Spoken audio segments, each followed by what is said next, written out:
you by Lowenbrow. When you want the taste of a truly great beer, there's really only one. Tonight, let it be Lowenbrow. And by Chevrolet, who invites you to take charge of a new Chevrolet car or truck at your Chevrolet dealers now.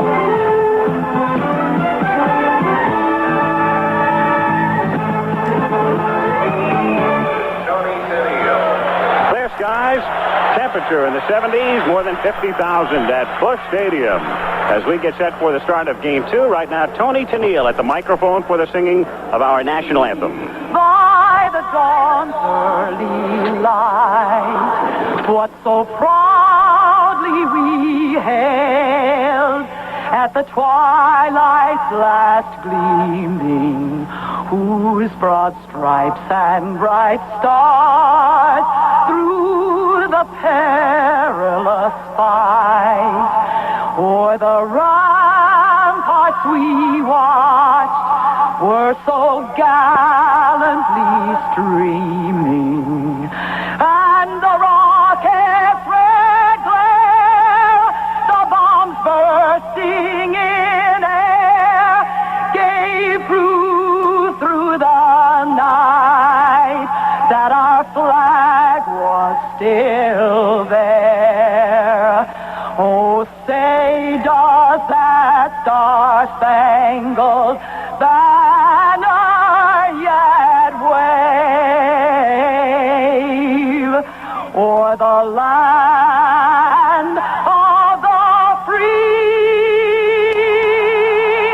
and the home of the brave?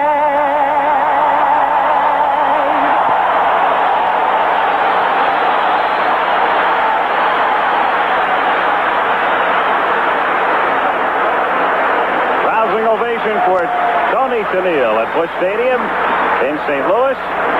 The crowd settling in. Necro against Stuper. The matchup. The start of Game 2 in just a moment.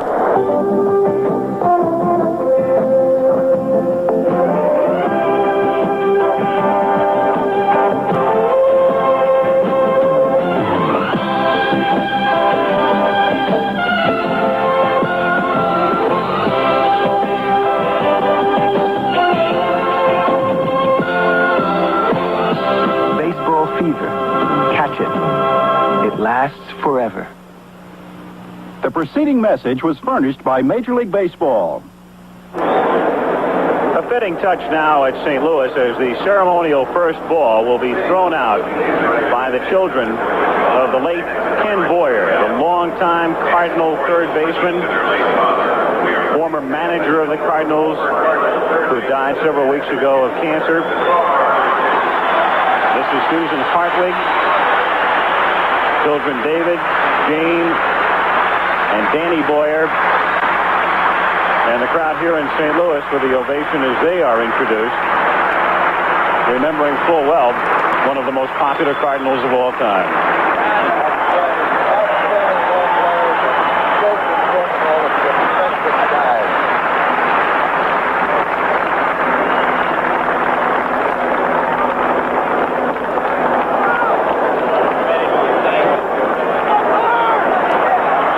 Children of Kenny Boyer throwing out the first ball preparatory to game number 2. In the lineup tonight, first for the Atlanta Braves, Cordell Washington to lead things off in right field. The shortstop is Rafael Ramirez, batting second. Big man in the lineup, Dale Murphy, hitting third and center. Chris Chambliss in the cleanup spot tonight. Bob Horner at third base. He's been playing despite the hyperextended elbow. The great utility man, Jerry Royster, the shine in left field. Glenn Hubbard, the glue in the infield at second. Bruce Benedict catching Necro tonight. And Phil on the mound at the age of 43. As we look at the Cardinal defense, Keith Hernandez at first base. The second baseman is Tommy Herb. The Cardinal shortstop, Ozzie Smith, over in the Gary Templeton deal during the offseason. And at third base, Ken Oberkfell. Cardinals with a good inner defense and a lot of speed in the outfield. Lonnie Smith in left. The rookie Willie McGee will be in center. He started the season with John Stuper at Louisville. And George Hendrick, who led the club in runs batted in, is in right field. Back of the plate is Darryl Porter. And on the mound for St. Louis is John Stuper, and this had to be the last place he thought he would be when he started the season. John Stuper beginning the year in AAA ball at Louisville. And here's what Whitey Herzog had to say about him. John Stuper's a kid that was very impressive in my spring training camp in 1981. I sent him out at the time. He had no AAA experience, and he went to AAA. I saw him pitch numerous times during the strike. He had a bad year. He was 5-14. He was pitching high. He couldn't get the ball down.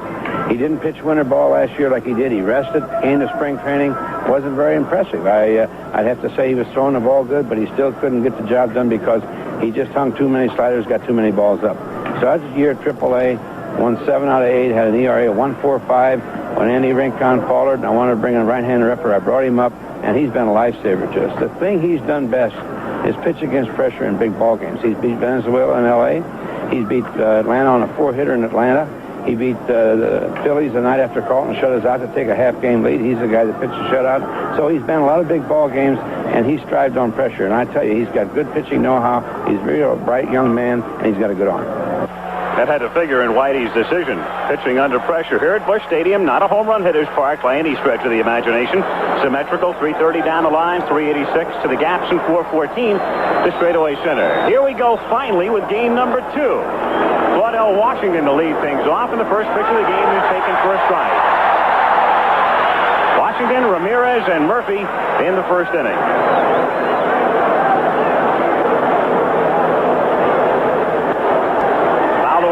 Quickly. Atlanta wants to get they want to get their offense going because they want to get back to the confines of Atlanta, where they love to play in that ballpark and in front of their enthusiastic fans. They're going to have to get something going here. Joe Torre and Atlanta Braves want to go home with a split. The umpiring alignment, Bob Engel working the plate. No balls, 2 strikes on Washington, who had 2 hits in game 1, up high, 1-2. Washington, the player of the month in the National League in September. In the game that was rained out, he was 1 for 3 and scored the only run of the aborted contest. 1-2, count holding. They're trying to jam Washington. They want to keep the ball in tight on him, and as you can see, Porter, as soon as he gives his sign, he'll give the location to Stuper, and he'll move in on the breaking ball and in the fastball.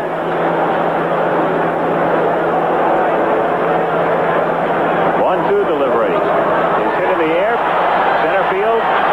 Willie McGee coming in.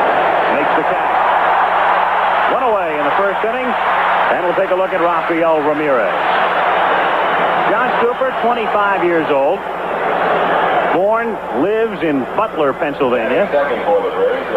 Started his pro career in the Pittsburgh organization in 1978. 18th round draft choice by the Pirates. And then in a minor league deal sent to St. Louis prior to the 79 season. Ramirez batting with 1 out. Takes a strike, 0-1. There's some Pennsylvania boys out there. You know, you've got Stuper, and you have her, and you have Suter, you've got Garber. They're all from the state of Pennsylvania. Tommy Lasorda from Norristown, of course. 1-1 to count. 92 miles an hour, the clocking, to give you an idea of how hard Stuper can throw. The other day, of course, we saw Andujar up in the 90s. Petrosian came out of the Atlanta pen up in the 90s, but he was ineffective the other night. 1 ball, 2 strikes to count on Ramirez. Rafael hit .278 during the regular season and provided surprising power with 10 home runs. 1-2 delivery. Did he check? No. Comes around and he gets him. So Stuper throwing a breaking ball well out of the strike zone, and quickly 2 gone. Ramirez thought that he didn't swing on this ball, but he certainly did, and it was a very, very bad breaking ball. That was the right kind of pitch. When you're ahead 2 strikes, you throw that kind of ball, you can't get hurt. And Engel, the plate umpire, was sure himself. Sometimes on a swing like that, they'll appeal. You might get the call from first base, but Engel called him out here. 2 gone. Dale Murphy is the batter. Runs it in on him. 0-1 to count. What a year this young man has had. He is an outstanding ball player, both offensively and defensively, and he has been a contributing factor to the drive for the Atlanta club, and in my opinion, he has all the credentials to be the MVP of the league. He certainly did up until early September. 0-2 the count. He tailed off at the end. Part of the problem was he did not have Bob Horner hitting behind him. He wasn't seeing perhaps the pitches he would have seen had Horner been in the lineup. Still, he wound up tied with Al Oliver for the league lead in RBIs. Checked here. 1 ball, 2 strikes the count. No score. Game 2. The Cardinals winning Game 1, best of 5. This is the final game in St. Louis. Tomorrow, Game 3 at Atlanta. 1-2 pitch. Just low. 2-2 the count. Excuse me, Ty. If you're wondering last night, as you take a look at the graphic illustrating Murphy's durability this year, Pete Rose was one of the others, along with Steve Garvey and Johnny Ray, as Murphy looked at ball, strike 3. So Super begins by setting down the side in order, striking out a pair after a half. It's Atlanta nothing, and the Cardinals coming up. Cardinal lineup. Tommy Herr to lead things off. Herr hit .266 during the regular year. Ken Oberkfell is at third base. He was very hot down the stretch. Lonnie Smith bats third, wound up hitting .307. Cleanup hitter is Keith Hernandez at .299. That was his lifetime mark. Darrell Porter hits fifth. He's back of the plate in front of George Hendrick, who has a lot of problems against knuckleballers. Willie McGee is in center field, batting seventh. Ozzie Smith at shortstop. And the man on the mound for the Cardinals, John Stuper, who set down Washington, Ramirez, and Murphy. 1, 2, 3. The Braves defensively, the infield of Chambliss, Hubbard, Ramirez, and Horner. Outfield of Royster, Murphy, and Washington. Bruce Benedict is back of the plate. Phil Niekro is on the mound. If you're wondering, the last time Niekro started with 2 days rest, 1977, early in the season. In April, he started against the Dodgers, pitched 5 1/3 innings, came back with 2 days rest against Cincinnati, and pitched only 2/3 of an inning in a game in which the final score was 23-9. Niekro the other day, going 4 1/3 innings, he threw 65 pitches. While Niekro was taking his warm-up pitches, we could see that Whitey had Bob Engel over on the side, and he was talking to him. And I know one thing, he wasn't asking him where he was going to go to eat after the game. He was talking about what you talked about in the pregame show, about what the Cardinals feel is a balk move. Whitey was out to argue that in the rained-out game on Wednesday. Tommy Herr taking outside, ball 1. Herr, Oberkfell, and Smith in the bottom of the first inning. Tommy is a switch hitter, but again, we'll point it out if you weren't with us for the earlier telecast. No lefties on the Atlanta staff. 1-1.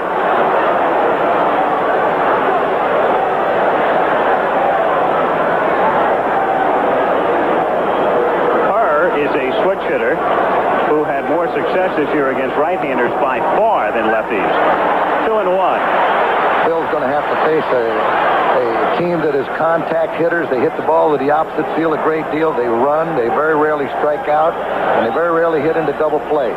These fellas do not overswing. 2-1 the count on Herr, who takes outside for ball 3. Now, you saw Niekro's record on the road this season. An unbelievable 14-1. The one loss, 1-0. There's Ted Turner, the owner of the Atlanta Braves, in his box near the Atlanta dugout. Had nothing to cheer about in Game 1. The 3-1 pitch is outside. Nothing to cheer about this far tonight either. So Herr at first base, and Oberkfell is the batter. At base number 10, third baseman, Ken Oberkfell.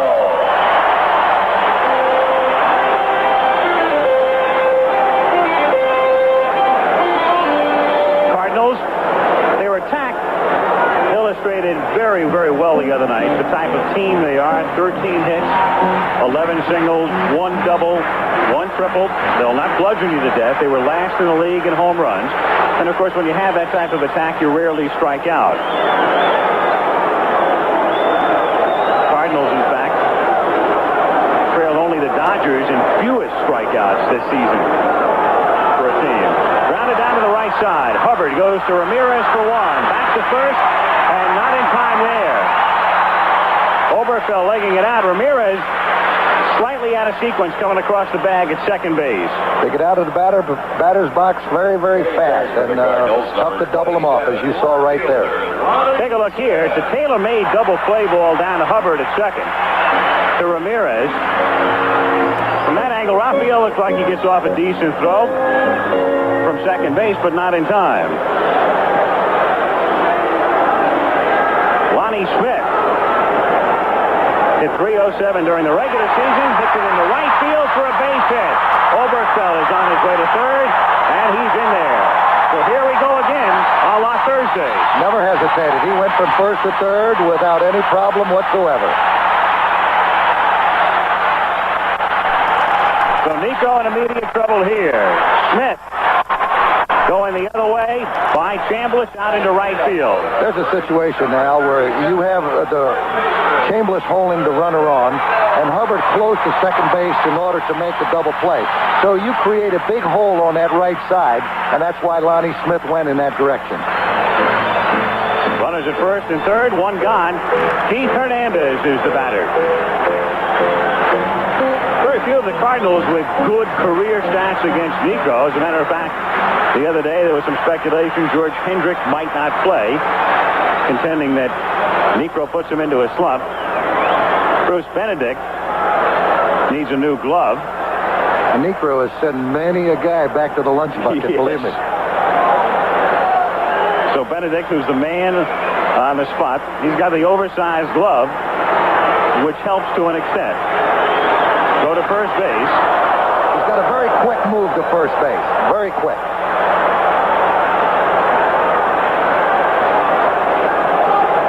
In order to have that good move to first base, you got to have quick feet, and that's what Phil does. Infield, double play depth again, and again to throw to first base. Lonnie Smith, second in the league in steals this season. Trailed only Tim Raines. He wound up with 68. There's a very tough out. Keith Hernandez is a contact hitter. He hits the ball off fields, and he's an extra base power hitter. Hits a lot of balls in the alleys. Low for a ball. He is not your prototypical cleanup hitter, but that sort of indicates the team that the Cardinals have built, a team that doesn't rely on the home run. They've got a man who hit only 7 home runs batting cleanup, but he does the job. He drives in a lot of runs. Yep. 94 during the regular year. Outside for ball 2. 2-0 the count.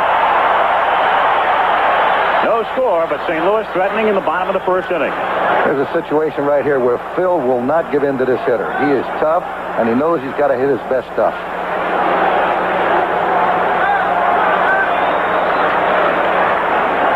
Time called. They've been celebrating in St. Louis. 2-0 pitch is outside for ball 3. 3-0 with Darryl Porter on deck.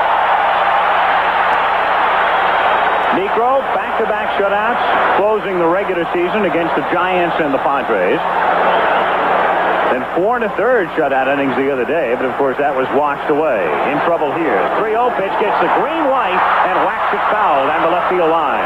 3-1. You can rest assured now that if Lonnie Smith gets a jump, he's going to go. The theory, I guess, they're swinging 3-0, Tommy, is that 3-0 you're probably going to get a fastball, so give him the green light. That's right, and he knows that Nico doesn't want to walk him, and he's going to come in with that fastball, and that's the good pitch to hit. It was a good call on the part of Whitey Herzog. Here's the 3-1 pitch. Hernandez grounds it foul down the right field line, and the count is full at 3-2. Oberfeld, a runner at third. Lonnie Smith held on by Chambliss at first with 1 out in the bottom of the first inning. Cardinals in their first postseason action in 14 years. Braves in the playoffs for the first time in 13 years. 3-2 pitch. Smith goes, and it's a little looper that's gloved on a hop by Ramirez. He throws to first for the out there, and Oberfeld holds at third. Had Ramirez been able to catch it on the fly, Would have been an easy double play. Watch it again. Oberfeld couldn't come in because he thought the ball was going to be caught, so he had to wait. Ramirez coming in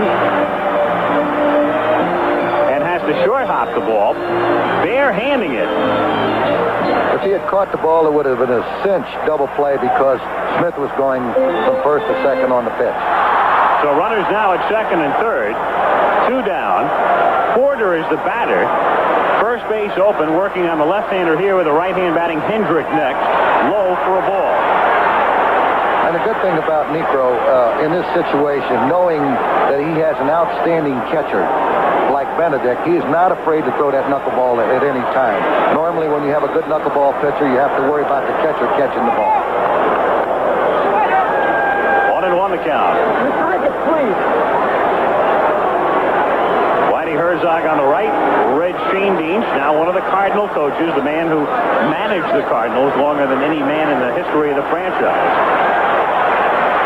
was the man on the left. 1 ball and 1 strike to count. Porter laying off, ball 2.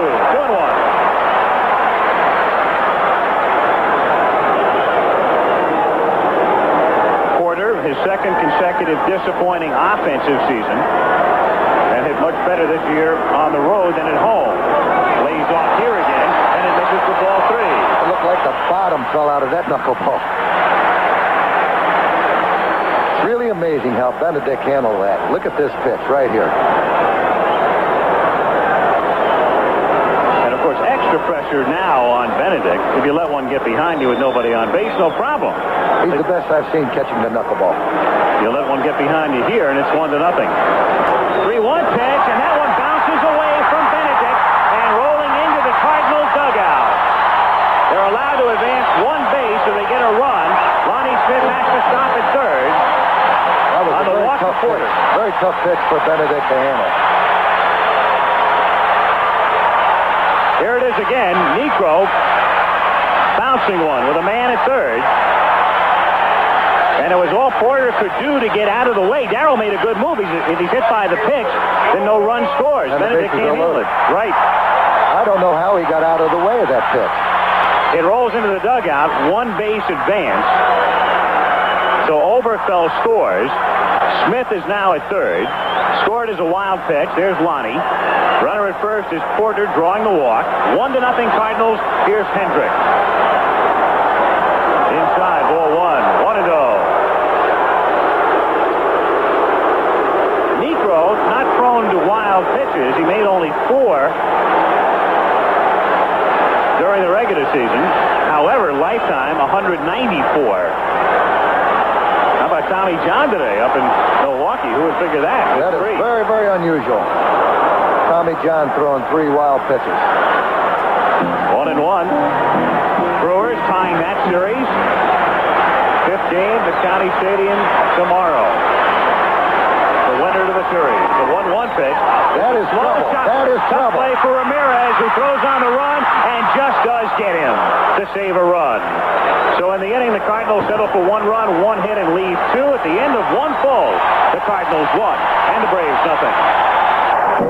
John Stuper, who looked very sharp in the first. Here's what John said earlier about pitching under a lot of pressure. Key assignment. Well, very much. I worry when I'm not nervous. I pitched against Fernando Valenzuela in Dodger Stadium, and I was very nervous and came up with a pretty good game. A few times this year, I felt comfortable in the big leagues. I just felt real comfortable here and had bad performances, so I'm looking forward to being a little nervous.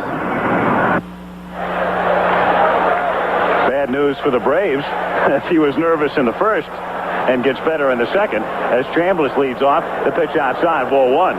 If you look back on last inning, you'll see how the Cardinals scored that 1 run. Oberfeld would look like a perfect double play ball, hustled down to first base and eliminated the double play, which gave Lonnie Smith the opportunity to hit the ball in the hole, which would not have been there with the double play, and consequently they scored a run. 2-0 pitch is low, and the other key thing, too, Darrell Porter, with his agility, able to get out of the way of the pitch at his feet. Going as a wild pitch, and heading St. Louis the lead. In for a strike to Chambliss, first taking all the way, and the count 3-1. have been silent. They scored just 1 run, coming to bat 5 times in the rainout on Wednesday. Chambliss whacking it, and it's loved by Herr at second. Tommy Herr moving to his left, reaching up for the ice cream cone catch. Again, goes to show what a fine defensive club they are. Chambliss on what looked to be a solid base hit into right field, and judging his leap perfectly. Herr hauling it in for the out. 1 gone. Bob Horner at the plate. In the air to center field. Willie McGee is right there. 2 gone. So the Braves leaving their bats, I guess, out on the coast. Remember, they came in here in the rainout on Wednesday. They scored 1 run in 5 at-bats. Shut out by force the other night. Stuper has set down the first 5 here tonight. And with 2 down in the second inning, Jerry Royster is the batter. Royster, the most valuable Brave during the stretch drive over the past couple of months. Hits it in the air, foul down the left field line. And out of play. Back in about 3 rows. 0-1. Royster, the way they defense him, they want him to hit the ball to the other side of the field. They pitch him that way because that's the way they play him, and he's trying to get that bat out a little bit quicker so he can pull the ball. Those numbers will tell you if you don't get the Stuper fairly early, you might be in some trouble.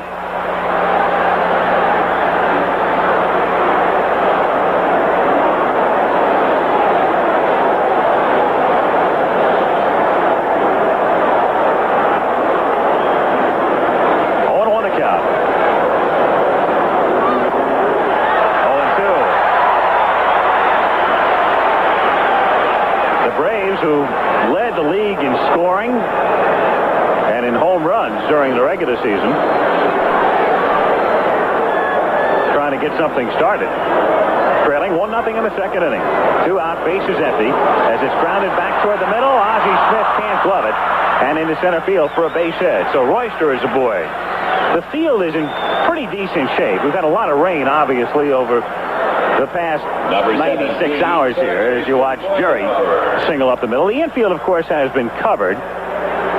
It's slightly slick, however, because of all the moisture.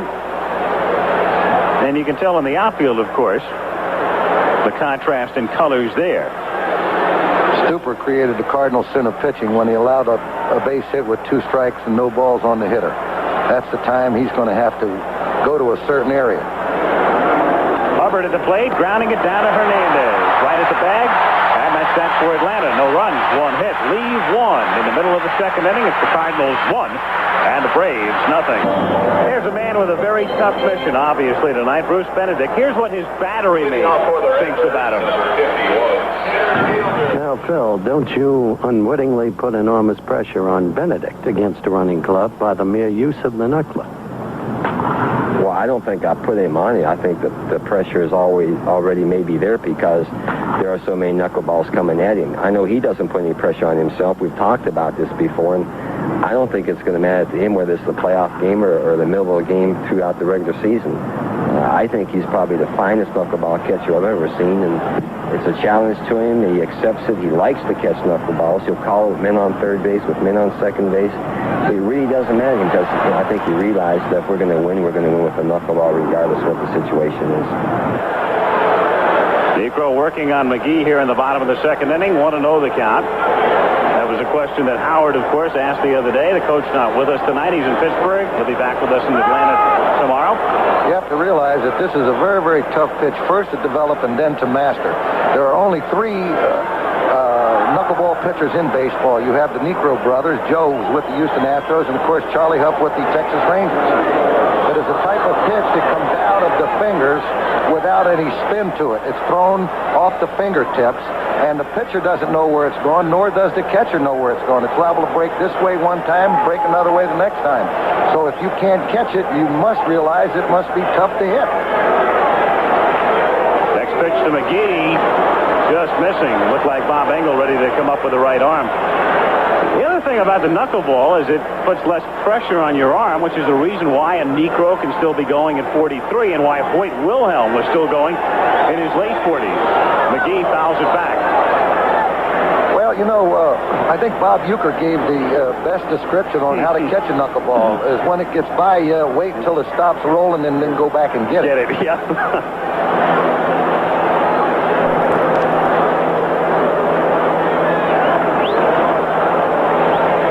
2-2 pitch. Down goes McGee. Strikeout number 1 for Necro. Number 1. Comes Ozzie Smith. If a pitcher's going to come back with 2 days rest, as you look at what we have for you tomorrow, California, Milwaukee, Game 5, to determine it all, you'll see that 4 o'clock Eastern, 3 Central, 1 o'clock out on the coast. And we'll be in Atlanta tomorrow night for Game 3 at 8 Eastern time. Ozzie Smith at the plate with 1 out and the bases empty. A strike. Started to say, if you come back with 2 days rest, it's easier if you're a knuckleball pitcher. Remember, years ago, Chuck Tanner, for a good part of the season when he was with the White Sox, had Wilbur Wood pitching every 3rd day. That's right. Wood specialty, the knuckler. One of the great knuckleball pitchers, Hoyt Wilhelm, could pitch every day when he was a relief pitcher with it. 1-1 pitch. 1-2 now.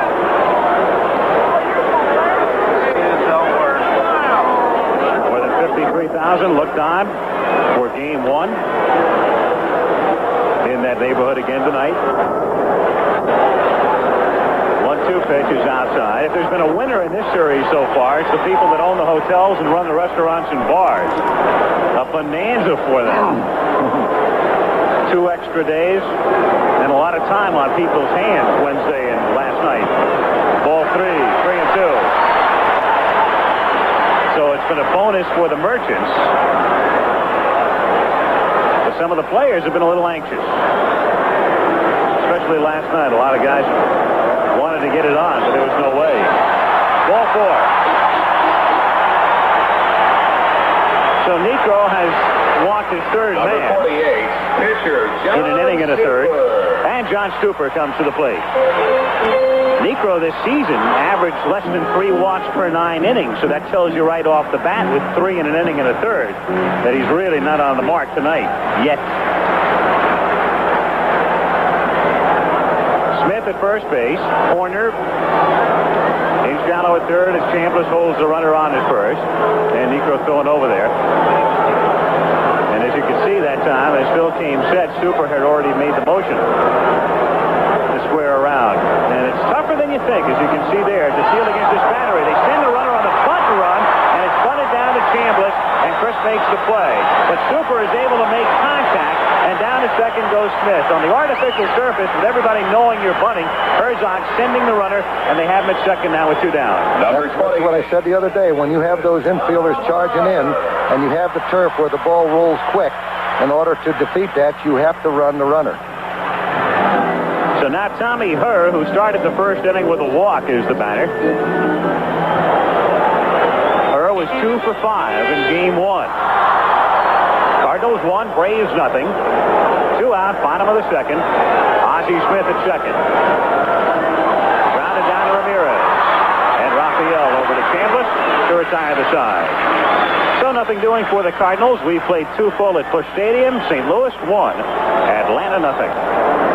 3rd inning, Game 2 at Busch Stadium in St. Louis. The Cardinals 1. The Braves nothing. 8, 9, and 1 hitters for Atlanta. Bruce Benedict, Phil Necro, and Claudell Washington facing John Stupor. Benedict was 1 for 3 in Game 1 off Bob Porsche.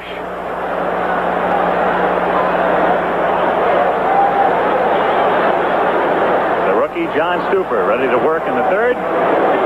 Missing away, ball 1. Stupor called up early June. He was 7-1 with a league-leading 1.46 ERA at Louisville.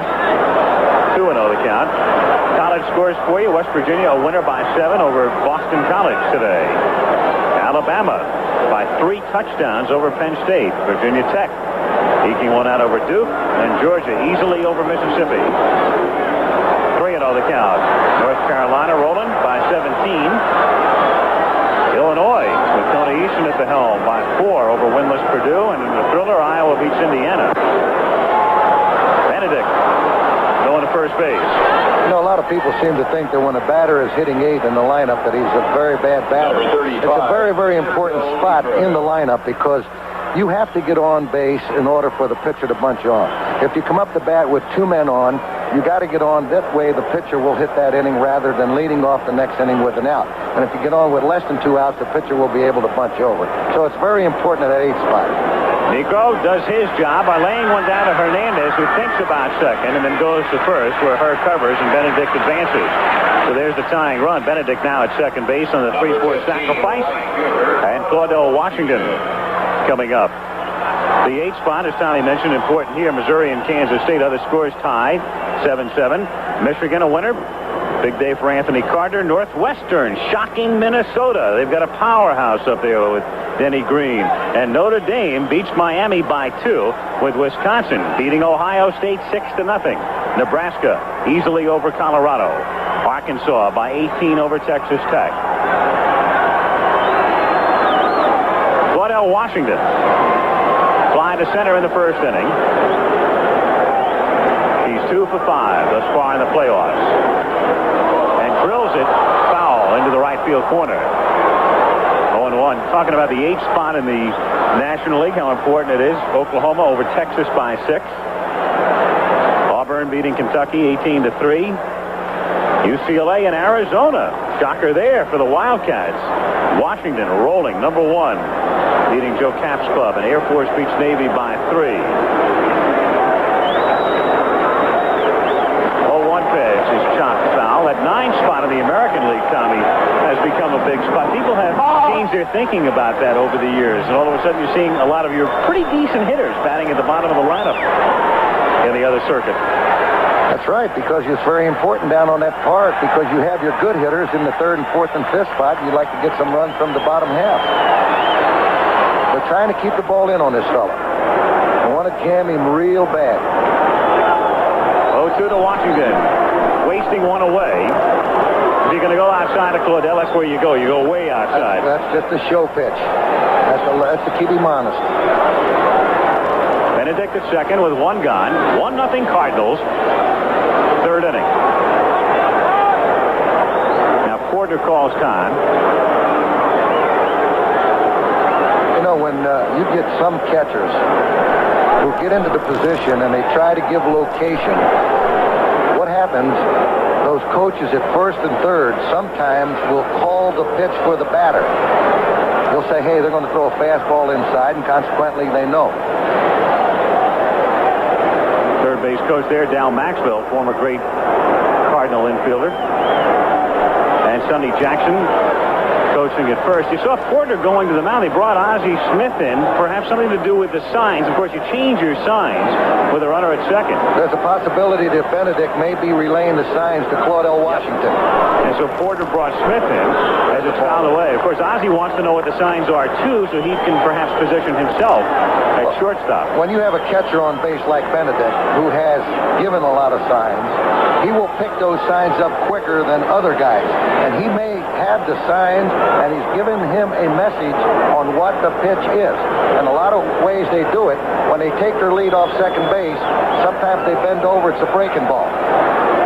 1-2 pitch is up high, and that's exactly why I'm sure Porter went out, brought Ozzie in, and said, okay, let's just change the sequence a little bit here. And if they stand straight up, it's the fastball. Some of them will use the crossover step when they're taking their lead, which would indicate a curveball, and otherwise they would just kind of dance off, which would mean it would be a fastball. So you watch Benedict, and they're watching him also. Now he's bent over with his hands on his knees. That was a breaking ball. And he ran it in on him and down on him for strike 3. So strikeout number 3. Again here, pitch out of the strike zone. Number 16. And Super got him to go after his pitch way inside. 2 down. There are some hitters, of course, who say, hey, look, I know if you're at second, you can steal signs. I don't want to know anyway. If a lot of them want them. Ramirez at the plate. The pitch to Raphael, taken low, ball 1. They send a message to him immediately. They're going to throw him a lot of breaking balls.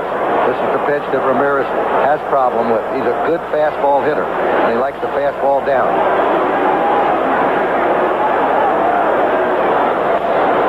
A looper into center field.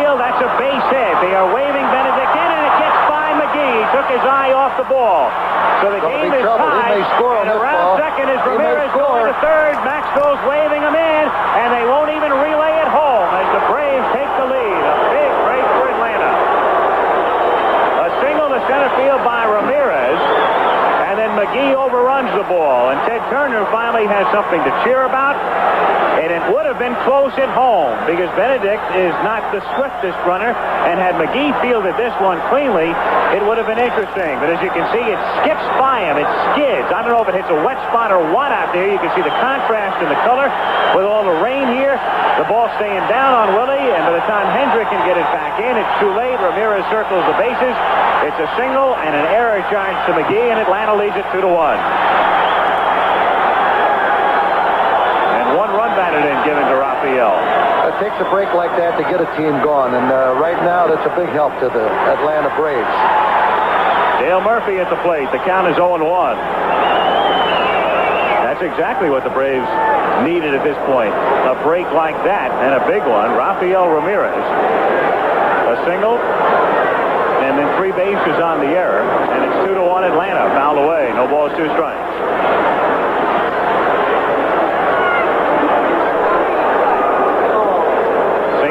Tonight, Atlanta tomorrow, and the balance of the series to be played at Atlanta Fulton County Stadium. Game 3 tomorrow, 4th if necessary Monday, 5th if necessary Tuesday, as we're 2 days behind schedule because of the weather.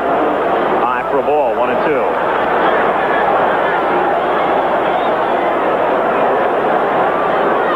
Joe Torre, first year at the helm for Atlanta. 1-2 pitch is popped up. Right side, foul ground, playable for Hernandez, and Keith straddling the line now, still in foul ground, makes the catch. They get 2 runs to the Braves. 1 hit, 1 error, no one left. It's Atlanta 2, St. Louis 1 after 2.5.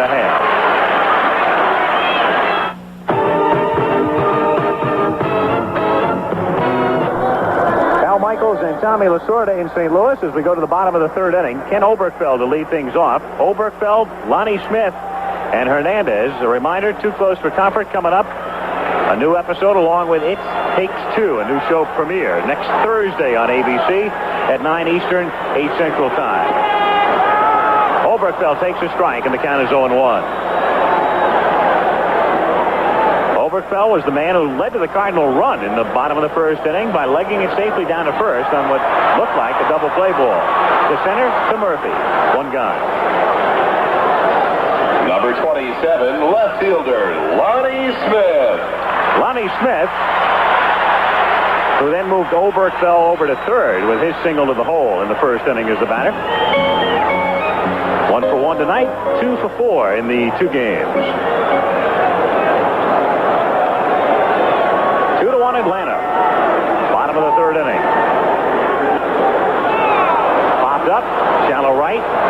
Hubbard out and Washington in. And it's Claudel calling Hubbard off. The right fielder's ball, and Glenn, after looking like there might be a collision initially, giving way as he's supposed to do. Number 37, first baseman, Keith Hernandez. So 2 down very quickly, and Keith Hernandez is the batter.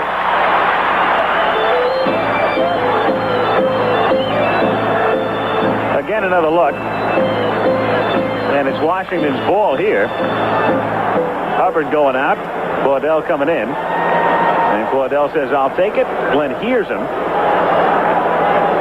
Negro got 2 outs on 2 pitches. Hernandez taken outside, ball 1.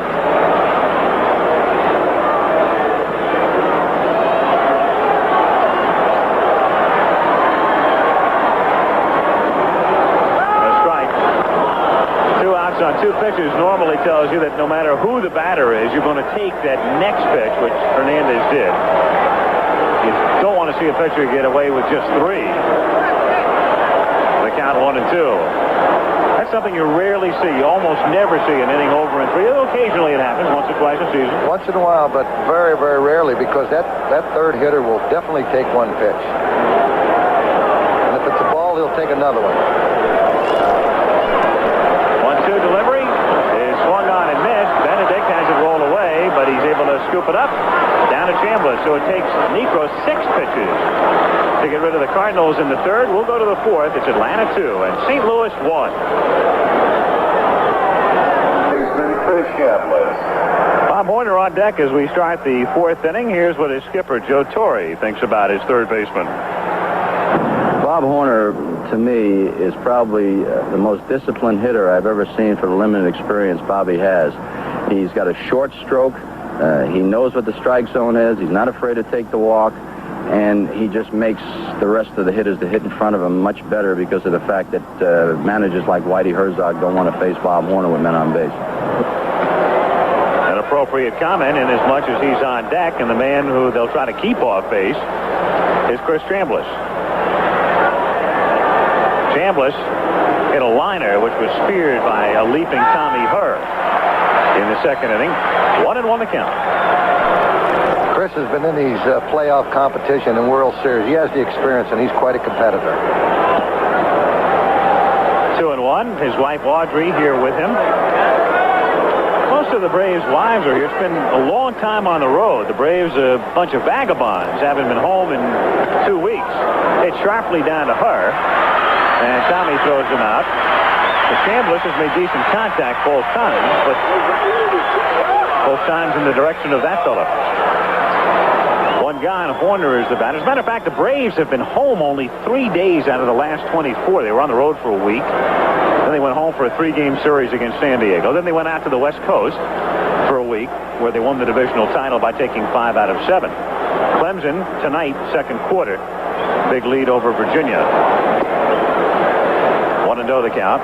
A&M in the second quarter, leading Houston by 10. Georgia Tech and Tulane are scoreless. Florida locked up with Vanderbilt. Second quarter, Tennessee has taken the lead over LSU, and at halftime, Baylor over SMU, ranked 6th, 13-0. Big upset in the making there. 1-0 the count on Horner with 1 out, bases empty in the fourth inning. Horner's one of the few players that came right out of college into the major leagues. Out of Arizona State, the count 1-1.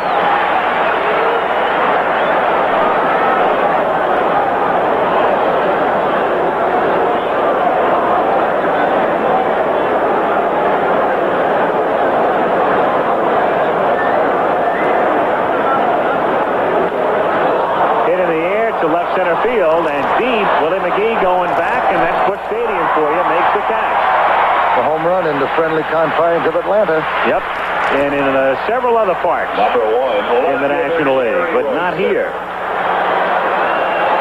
So 2 down, and Jerry Royster is the batter, singled in the second inning.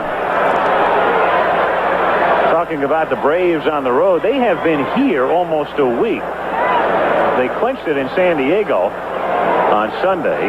Had to wait, of course, until the Dodgers lost to the Giants. Sorry to have to bring that up again, Tommy, but just a point of information. And then flew in here late Sunday night. Well, they've proven they're proven that they can win on the road. They have been a very, very good road club this year. As a matter of fact, they've been better on the road than at home, which would surprise a lot of people, since they're a home run hitting team in a home run hitting park. 0-2 the count. Looking down from a helicopter, isn't that a beautiful sight? Busch Stadium opened in 1966. It's located right downtown in St. Louis, about 3 blocks from the Mississippi River. Daytime, you can see the arch from inside Busch Stadium. 0-2 pitchers outside. 1-2 the count. On the left is Bob Gibson. On the right is Rube Walker, co-pitching coaches under Torre. Gibson, for years, a star here, pitching in the last postseason game in this park in '68. Fouled away. It's interesting with Torre, the manager of the Braves. He, of course, played with the Braves, but also with the Cardinals. Had some great years here, including an MVP season. Dal Maxwell played here. Bob Gibson, of course, was here. So a big Cardinal element on the Atlanta side.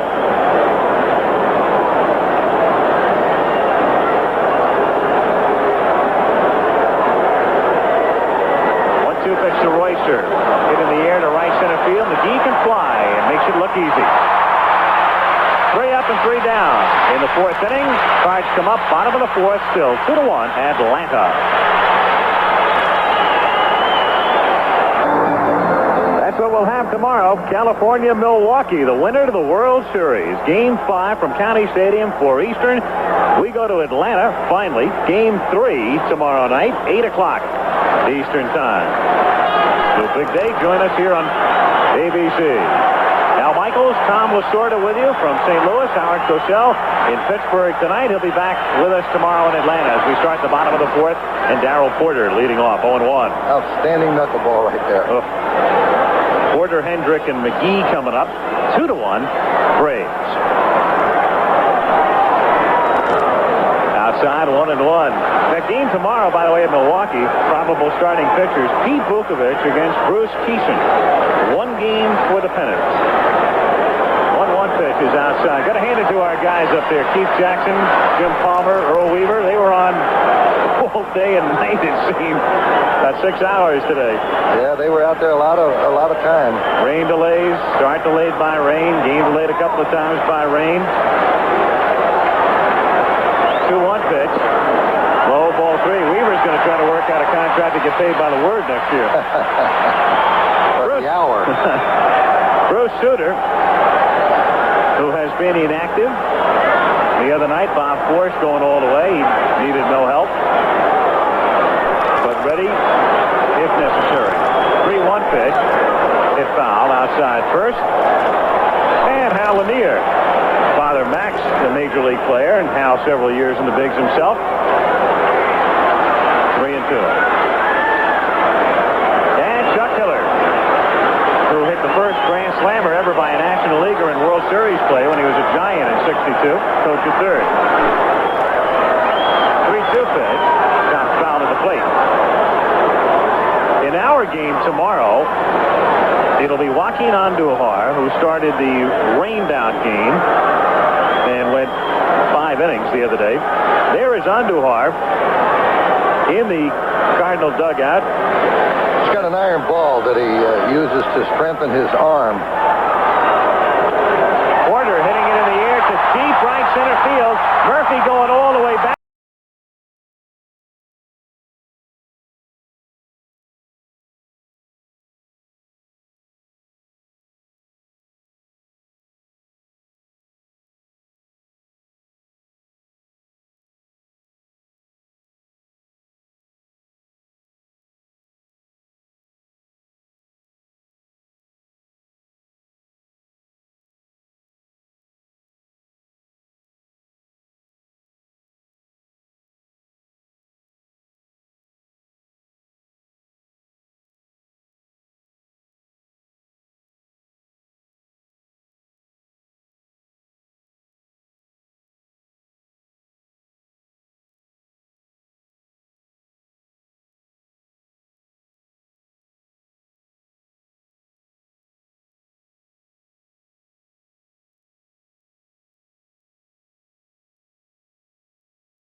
fielder, Dale Murphy. Dale Murphy to lead off, still looking for his first hit in the playoffs, and here's the evaluation of Joe Torre on Murphy. Describe that. Well, Ralphie, between Ralphie and Hubbard, our second baseman, they have 19 home runs and 110 RBIs or so, which is something more than I come to expect when I took this job. Ramirez has made a lot of errors for us this year, but he's made a lot of great plays, especially in L.A. last week in the Wednesday game when he had to make about 3 or 4 plays in the hole in an extra inning ball game. He's got all the tools to be a great shortstop, Howard. It's just a matter of him putting it together and maturing and getting more experience to have more confidence in himself. And offensively, I believe the reason he's gone from hitting a couple of home runs to hitting 10 for us this year is we moved him up to hitting second in the lineup in front of the big monsters. That was obviously the wrong cut that we had queued up right there. Torre talking about his double play combination. So file that away in your memory bank the next time Ramirez comes up. Meanwhile, Murphy at the plate in the count, 2 balls and 1 strike. Murphy, Chambliss, and Horner in the 6th inning. Pass swing, 1 hopper down to Hernandez right at the bat. 1 out of the 6th inning. Game 2, Atlanta on top 3-1. Chris Chambliss, the batter. Tonight at halftime, Clemson having no trouble at all. A&M at the half, 3 points over the Cougars. Georgia Tech over Tulane in the 2nd. Vanderbilt leading Florida at the half. Tennessee, LSU knotted up. And SMU, 3rd quarter, trailing Baylor, 13-0. Chambliss takes the strike. 0-1 the count. Funny how everything can turn around simply with an Atlanta victory if they can hold on tonight. 0-1 pitch is grounded foul. The ebullient mood, the Cardinals winning the other night and winning handily with force, working in the crowd, celebrating in the town, going wild. And then all of a sudden, if Atlanta pulls out a victory, you're tied 1-1 just like that. And not only that, the rest of the series is played in Atlanta. And that's where they want to be. 1-2. And the big thing about being ahead at this particular time is that they can't think about using Suter.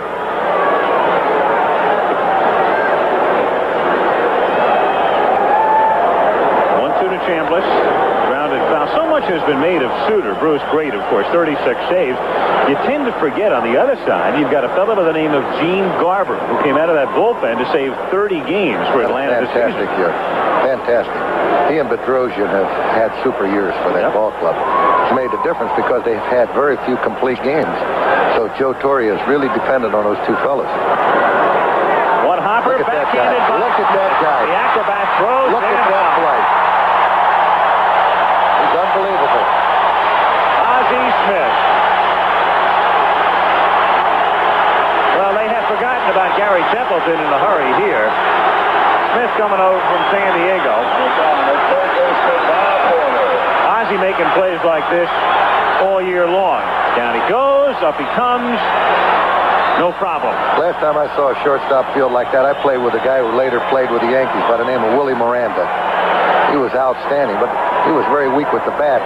He couldn't hit water if he fell out of a boat. But he was outstanding with the glove. Horner grounds it foul. 0-1 the count. Hitless tonight. Bob in the series is 0-5. You can see what a difference the launching pad makes to Bob. More than twice as many career home runs. He's a fly ball hitter. As you've seen, practically all of the balls he's hit in the 2 games have been fly balls. That's why he hits a lot of home runs in Atlanta.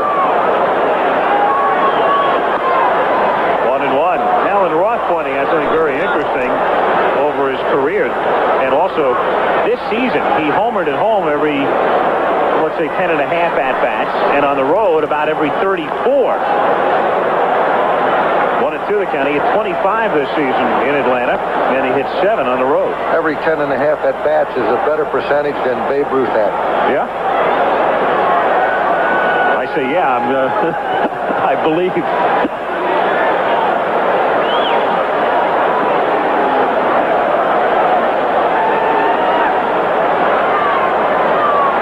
Alan Roth saying you are correct, sir. 1-2 delivery.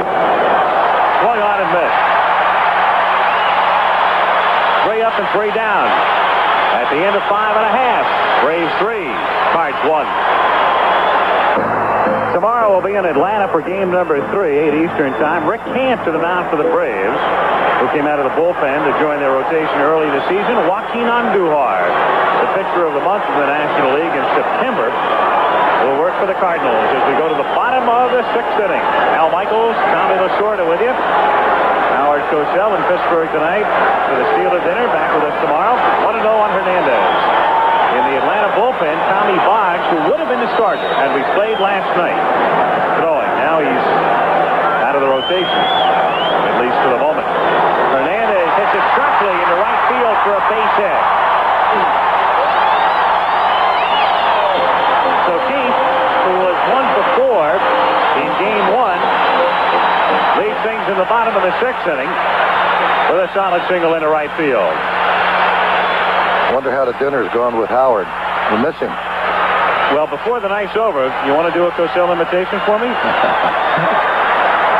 Simple, Tommy, really. The precipitation, which has seemingly become mandatory, has abated tonight. I don't want you to get on Howard. You know, he's great. You know, he's one of the most generous guys that I've ever met.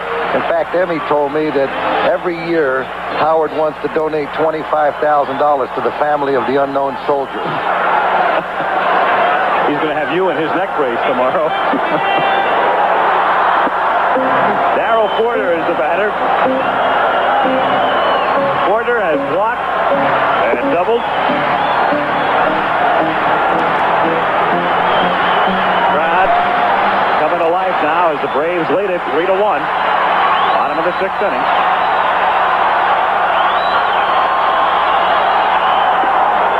A strike. 0-1. Darrell's wife.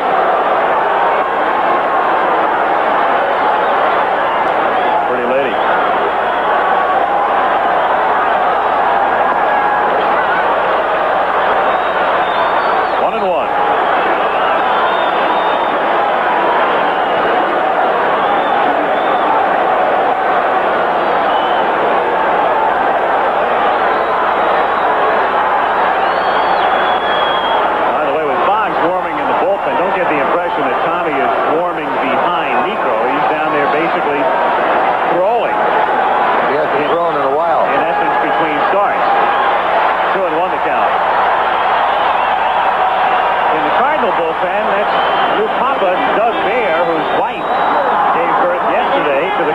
First child, baby girl, arriving yesterday afternoon. Not much sleep for Doug last night. 2-1 pitch is falling inside. 3-1 the count.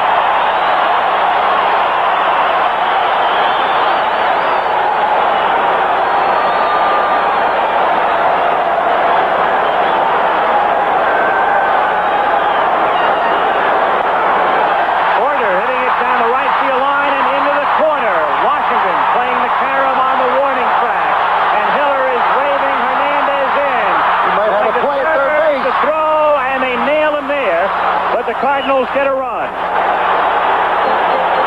Hernandez scoring from first, and then Porter credited with a double and thrown out of third, and getting the ovation as he comes off. Big play here to get him, to keep the tying run from being 90 feet away. As the relay comes into Bob Horner, and he's right there. Porter head first with no chance.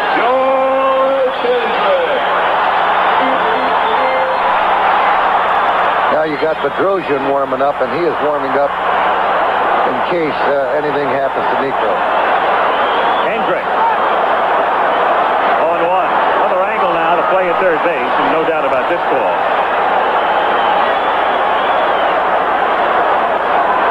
Chopper going to be a tough play for Ramirez. Charges, steals, no play.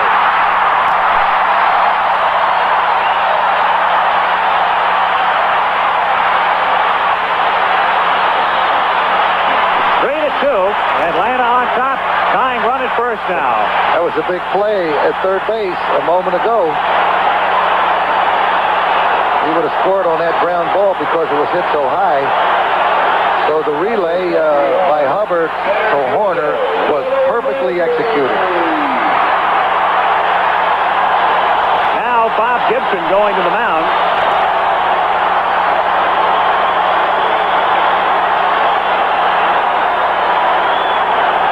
He's just going out to give Phil a little chance to relax a moment. And he's also going to give Petrosian enough time to warm up. There's Petrosian, who was not effective in Game 1, coming on in relief. Threw very hard that night, and he was the victim of the Cardinals' attack.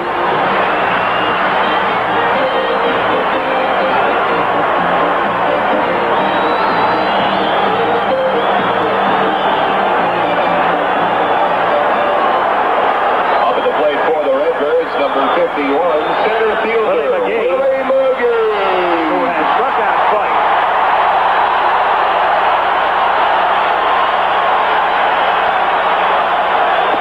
A swing and a miss, and the count is 0-1. Hendricks doesn't steal too many bases. In fact, he's not even taking too much of a lead off of first base.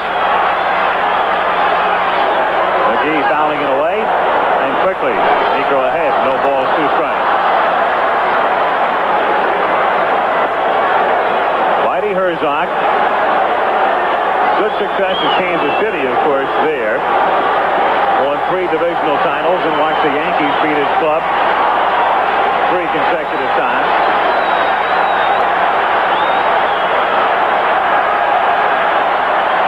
Short lead by Hendricks. And McGee takes away. 1 ball, 2 strikes to count.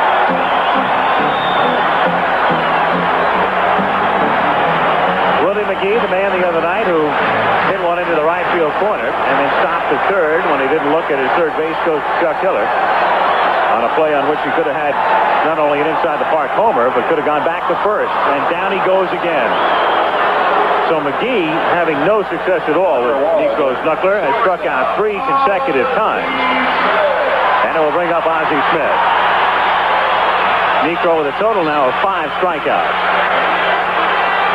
Whitey's 2 pinch hitters from the left side with Steve Braun or Dane Ork. And if Ozzie gets on, in all probability, he may use one of the 2.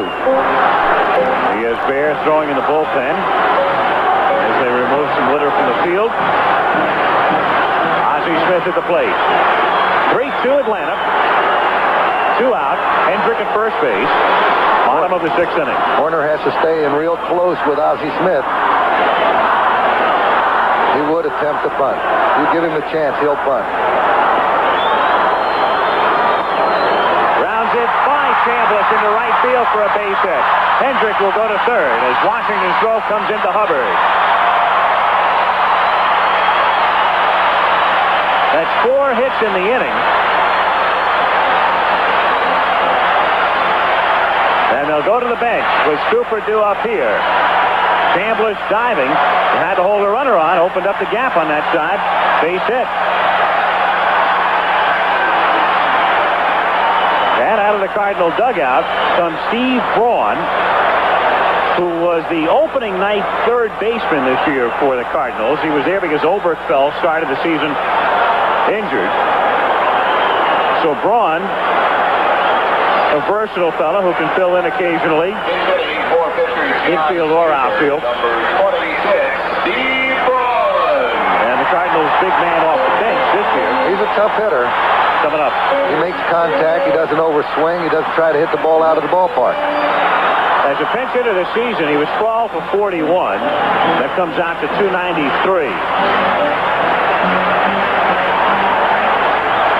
Well, Smith has been running a great deal every time he got on first base, so we'll find out. He's the win and run.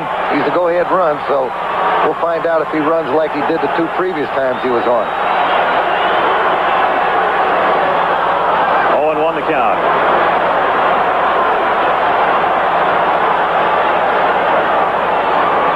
Well, a pinch hitter coming off the bench. He's been sitting there for 6 innings, and when he was notified to go loosen up, he was probably in the back swinging the bat. But it's a tough job coming off that bench, hitting particularly off of a pitcher like Niekro. Very difficult to pinch hit. Hendrick at third, Smith at first. 2 down. 4 hits in the inning for the Cardinals. There goes Smith. Ozzie running, and the pitch is swung on and missed, and there's no throw. All Benedict has to think about here is making sure that ball doesn't get behind him. So in a situation like that with a knuckleball coming in, you're almost conceding in second base. So the count now 1-2.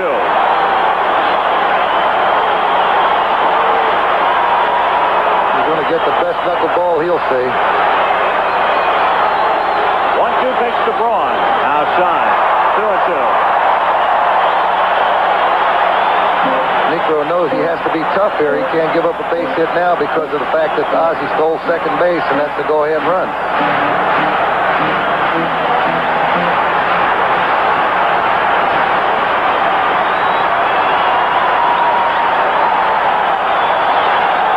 Comes the knuckleball again. 2-2 pitch. Low for ball 3. Full count. Kerr on deck. Coolest man in the park right now is Niekro. You think he's going to throw him a fastball or a knuckleball? Knuckleball, I think. Absolutely. Got first base open.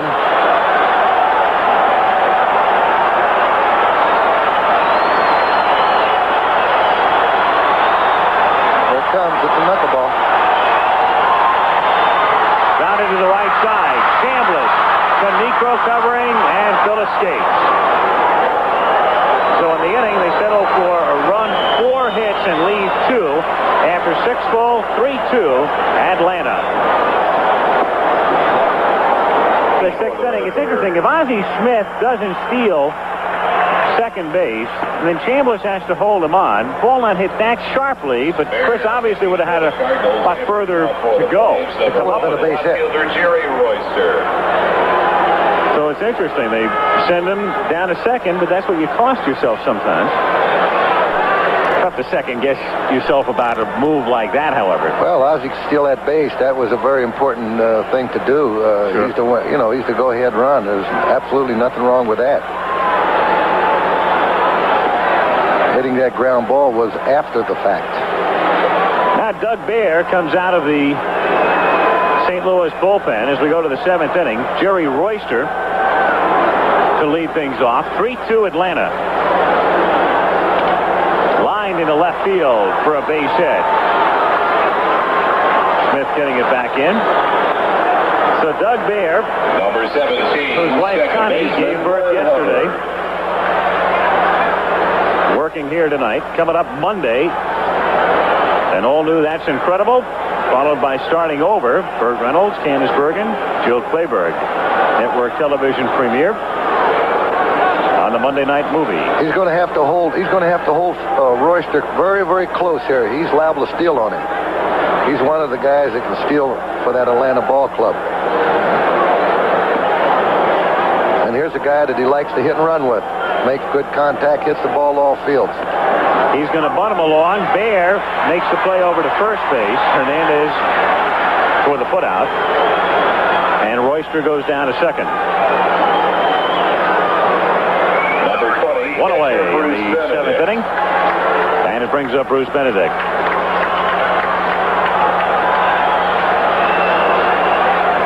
Benedict walked in the 3rd and then scored the Braves' first run.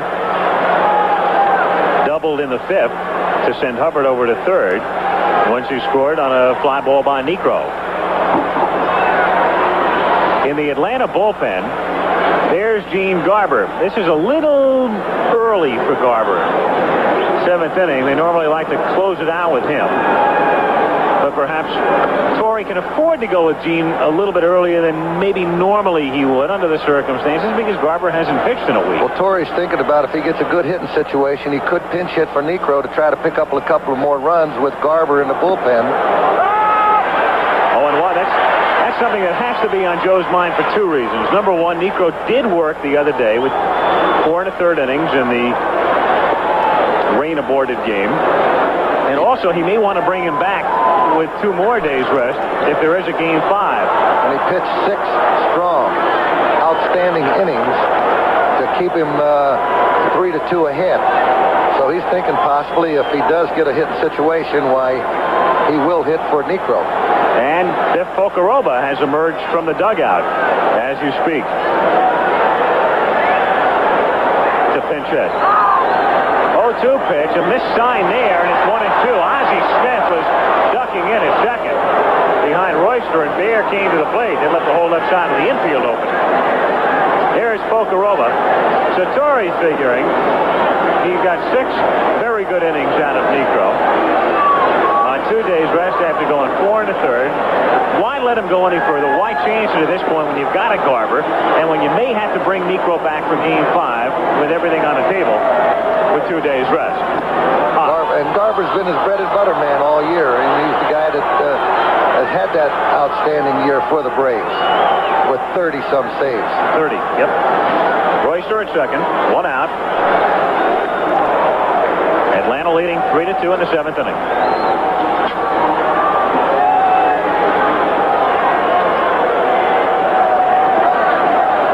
And that must have been on Joe's mind when he had Hubbard bunting. Thinking ahead, knowing that the man they call Nuxie had gone about as far as he could go tonight. 3-2 the count.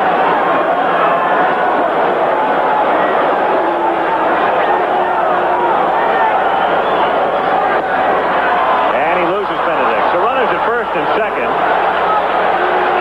1 out. And Biff Pocoroba, catcher by trade. Number 4, Biff Pocoroba. Pocoroba, seasonal figures right there. As a pinch hitter this season, Pocoroba was 4 for 17, but he made the hits pay off. He had 9 runs batted in.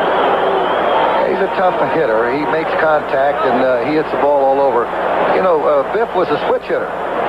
And this year, he's concentrated on strictly batting from the left side. He's given up hitting from the right side.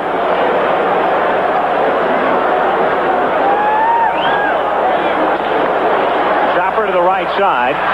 Kerr has 1 play. That's first base for the out, and the runners advance to second and third. So Royster moves up 90 feet, as does Benedict. You might see an intentional walk right here.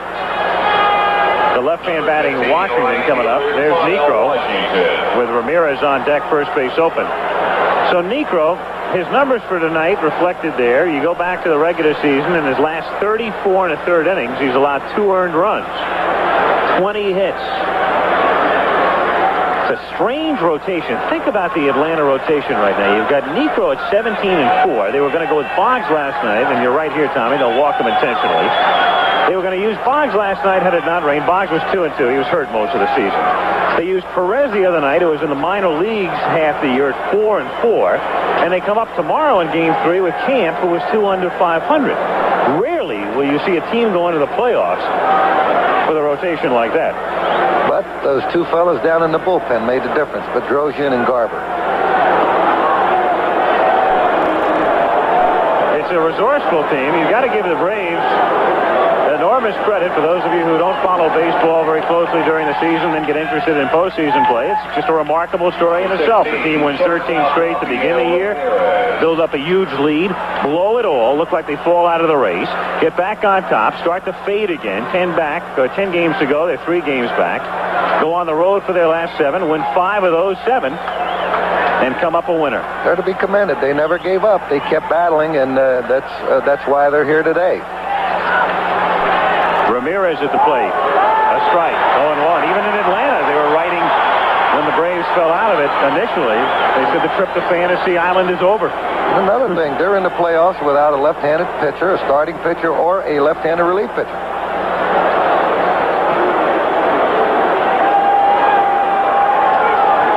Pitch. Swing and a miss, and the count is 0-2. There, trying to keep the Cardinals close.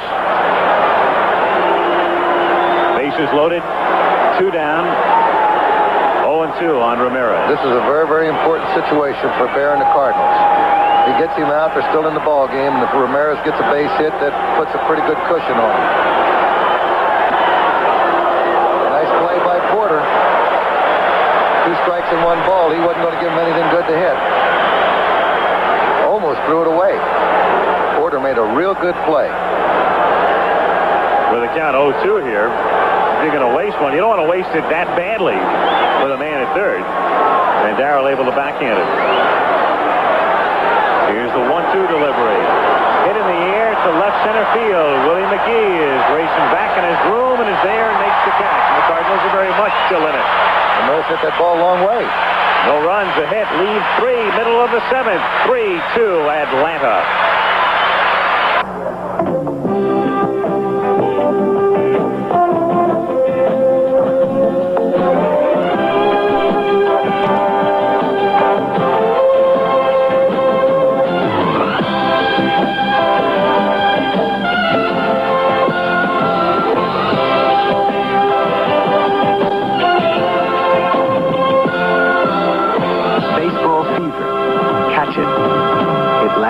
Forever.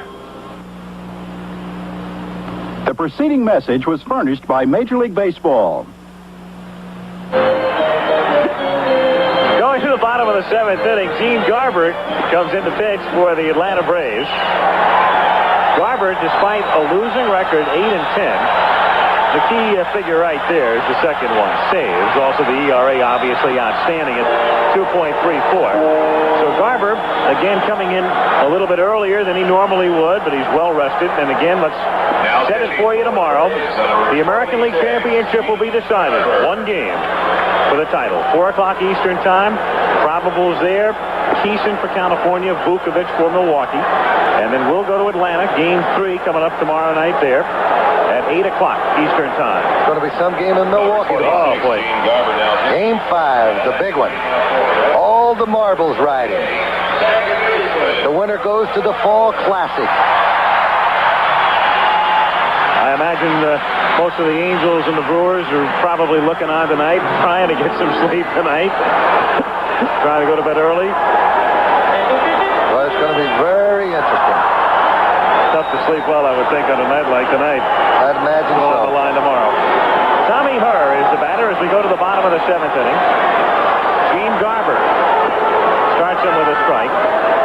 0-1. Very big play in this game right now. You go back to the bottom of the 6th inning. Darrell Porter that doubled to drive in Hernandez. But the relay from Washington to Ramirez, the shortstop, and then the throw into Horner to get Porter at third. Staved off any further damage.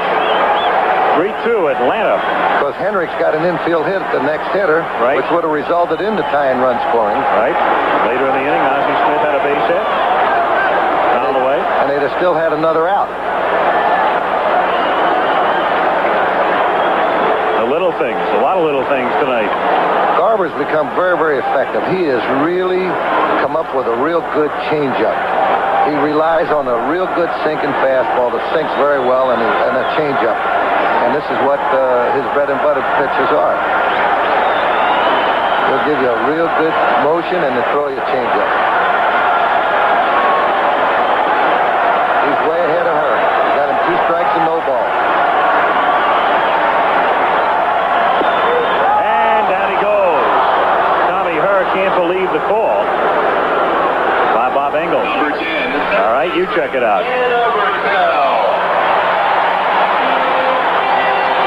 Rolling inside on the corner, according to Engel. The pitch looked like it painted that inside corner. Here's Oberkfell. 0 for 3. And Garber stumbles. Of course, that doesn't mean anything with nobody on base. It's like it never happened. Right.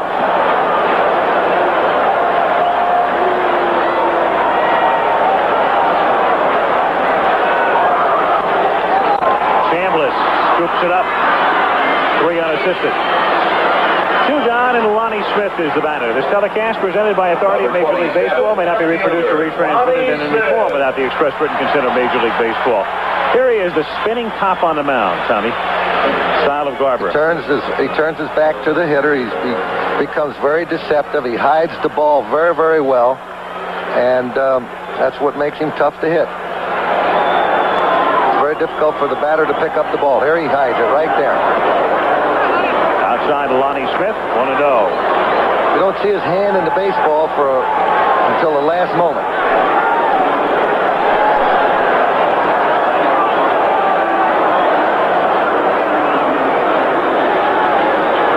Corner looking out toward left field. Somebody threw something out onto the field. Horner's guarding. He's guarding the line. He doesn't want the ball to be hit between him and the bag for an extra base hit. Down in his direction. 1-1. I've seen guys hug lines before. That's about as close as you're going to play. That's what you have to do in this situation. You must guard the line and not give the batter the double. He'll hit a ball. They'll give him the base hit between third and short, but not the ball down the line. 1-1 pitch. Got pulled so much he lost his bat, and the count is 1-2.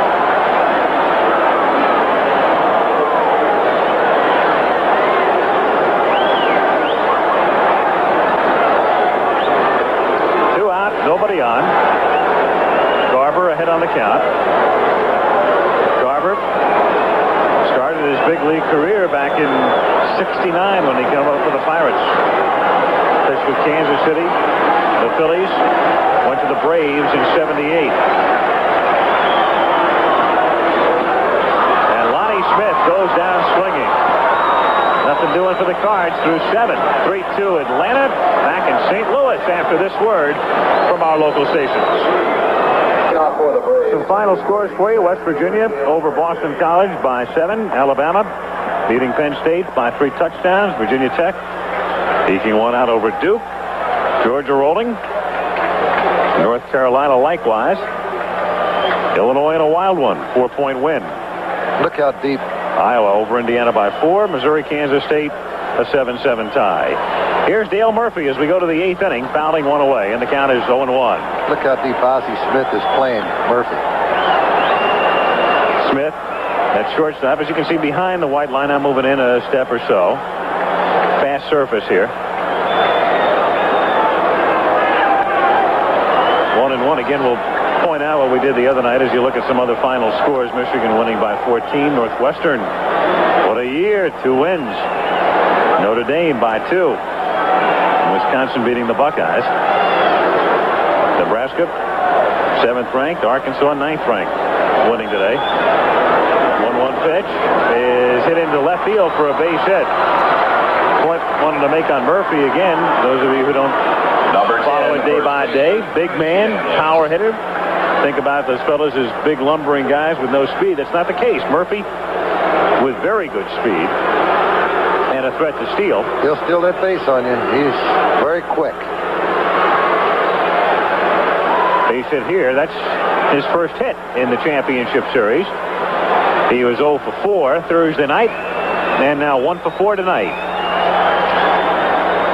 And Chris Chambliss, the batter. Chambliss 0 for 3 tonight, and 0 for 6 in the 2 games.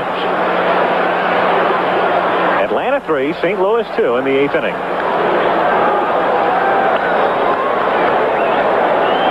Auburn beat Kentucky. Shocker there.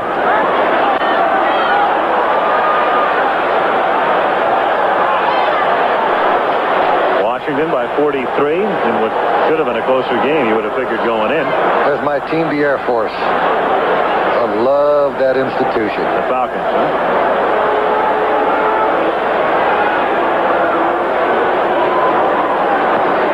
High for a ball, 1-0 on Chambliss. I was fortunate enough to speak to the Air Force Academy this past winter, and I'll tell you, what a treat and a delight it was to be there. Really proud of those cadets. Did you hug them or give them the high five? Everything. I was really proud of them. Hub Kittle now, the pitching coach, going out. Doug Baer, as we referenced earlier, his wife giving birth yesterday. Saw before the game, he said, I didn't get him any sleep last night. I was at the hospital. I'm so excited and the whole bit. He got into trouble in the previous inning. As you see, Bruce Sutter. Sutter normally would be up and throwing if the Cardinals had the lead. They want to bring him in out in front, but in a situation like this, championship series, White Whitey going to him in arrears right now. Sunday, this week with David Brinkley, that's tomorrow, our highest unemployment rate since the Great Depression, 10.1%. What will be its impact on the November elections? White House Chief of Staff James Baker and former Vice President Walter Mondale join David Brinkley tomorrow. Now this time called again is some more garbage out on the field. And we also have a fella out there. So, a scene we've grown, unfortunately, accustomed to late in the season. And they will escort him from the premises.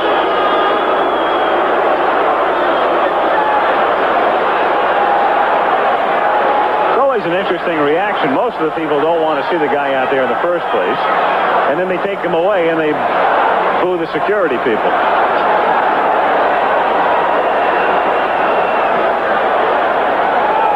So our stoppage here while they get the guy out of here. Count 1-0 with nobody out. Another reason why Whitey may have Suter warming up is that he's saying to himself, we have 2 more at-bats, and we're going to try not to give the Braves another run and try to hold them to where we can score. And the Braves are trying to put a little cushion to keep Suter out of the game. Here's the 1-0 pitch. Up and away, ball 2. 2 balls and no strikes to count. Tonight, Clemson, third quarter. No problems. Fourth quarter there. A&M by 3. Georgia Tech by 3, fourth quarter. And a shocker there. LSU coming from behind, leading in the third. Looked like Murphy was going on that pitch. He had him leaning. It's the ideal pitch to go on. Murphy had 23 stolen bases this season. Fourth quarter there. That upset still in the making. Baylor led by 13 at the half.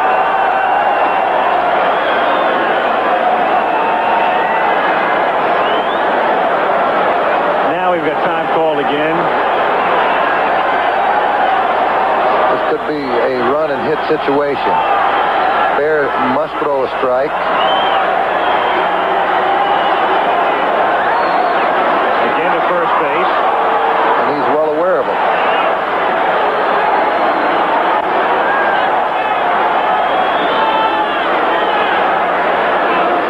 There he goes. There he goes. The pitch is outside. Corner's throw is not scooped out by Smith. Murphy probably would have beaten it anyway had he come up with it cleanly. So Murphy with a stolen base here in the 8th inning. Another look. Porter threw a man out the other night with a terrible throw. This one is a better throw, but doesn't get the job done as Ozzie can't scoop it out of the dirt. Murphy going in with that left arm to the outside. Now with the count. Wow. Oh, boy. For ball 4, that was pretty close. Pete Rose swings at that pitch. If they try to walk him intentionally. So Chambliss goes to first. Runners at first and second with nobody out. Now Whitey Herzog. He's telling the umpire that if he takes him out, he's going to make a double switch because he wants to keep Suter from coming to bat the next inning. What he's doing, he's going to take Lonnie Smith out in left field since Smith made the last out. There he is. He made the last out. And they'll put Suter in his spot. Bring in David Green to play left. And when we come back in the 8th inning with nobody out, Atlanta runners at first and second. They lead 3-2. Bruce Suter ready to work in the 8th inning. Now runners at first and second. Bob Horner 0 for 3 tonight. Takes outside. Ball 1. That double switch. David Green goes in to play left field. Green hits ninth.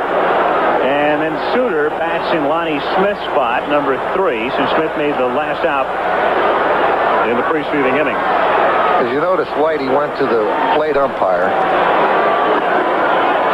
And the reason why he did that, he has to notify the umpire before he walks out to the mound that he will make the double switch. If he walks to the mound, then takes the pitcher out, and then tries to take the left fielder out, he can't do it. I saw poor Charlie Fox make that move when he was managing the Giants one night in Pittsburgh, team in the throes of a losing streak. Tried to make the switch, but didn't tell him it was simultaneous. Had 2 guys in, both in the wrong spot in the order. 2-1 to count. Murphy Murphy is at second. Chambliss is at first. Nobody out in the 8th inning.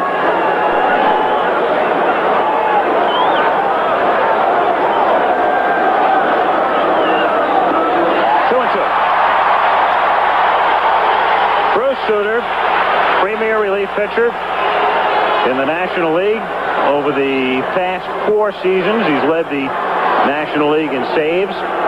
36 this season, and 37 back in '79 with Chicago. And he gets Horner. He's tough. I've seen this guy so many times do the job. He's very tough. And, because he throws a split-finger fastball, which reacts almost like a knuckleball. He developed the pitch under the tutelage of pitching coach Fred Martin when he was with the Cubs. And had he not come up with that pitch, he was just doing a so-so job. And then when he did develop it, and he's the only one that can do it, he became one of the premier pitchers in baseball. Royster at the plate. They're running from second. The throw down to Oberkfell, and they nail Murphy. So Dale Murphy, figuring he could steal third. Chambliss remained at first with a double steal either not on or somebody missed a sign, and Murphy is gone. Ooh. Pretty close play there. The tag made on one knee and the other foot in there.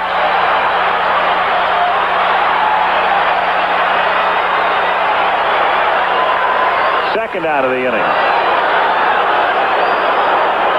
And 0-1 the count on Royster. 0-2. Here it is again. Oberkfell gloving it. The throw is right there. Right foot gets to the bag. Tag is made on the left knee. He's there. Yes, he is. He was in there. Dutch Rennert, with that benefit of a replay, of course, to third base on a bang-bang play. No balls, 2 strikes to count.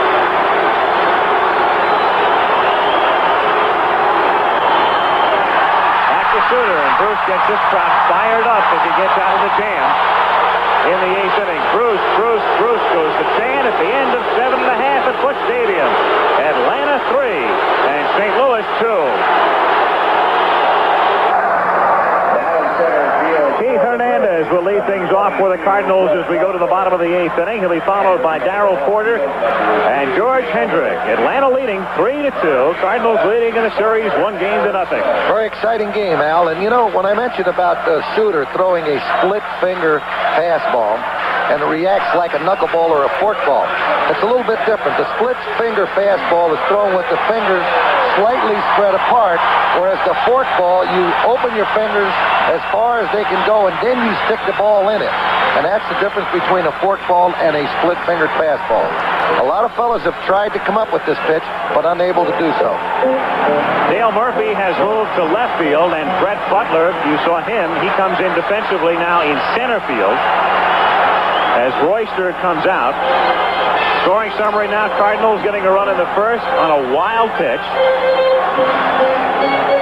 In the 3rd inning, Benedict the walk, and then the key play, Ramirez a single. McGee overran it, 3-base error, 2-1. Number 1, Jerry Royce. 5th inning, Atlanta made it 3-1. Necro driving and Hubbard with a sacrifice fly. 6th inning, Hernandez with a base hit, and Porter with a double to drive in a run, and then he was thrown out at third. Royster stays in the game. Royster comes in from left field to play third. The man who goes out of the game is Horner. And there's Jerry now, and you can put Butler in Horner's spot, number 5. Joe has tightened up his defense. Butler is in center field. He can really go get the ball. Royster's an outstanding third baseman. Keith Hernandez rounds it down to Hubbard, picks it up off his hip and throws him out. Tough play for Glenn. Ball picking up speed on the turf. And here's a play featuring Darrell Porter, the next batter, 6th inning. Now watch here, he drives in a run with a double.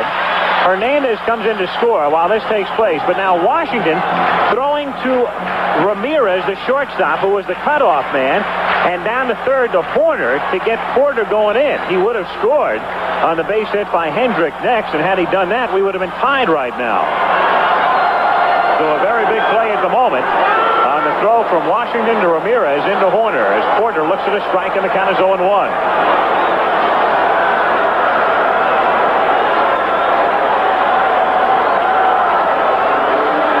now the count.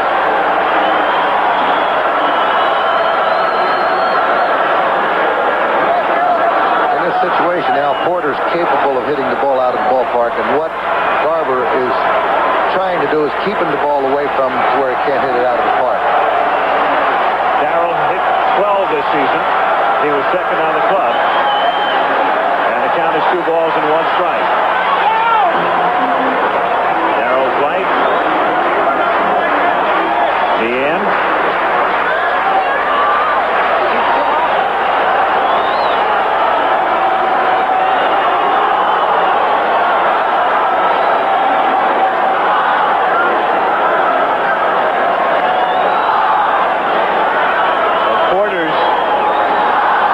This season, only 3 came here.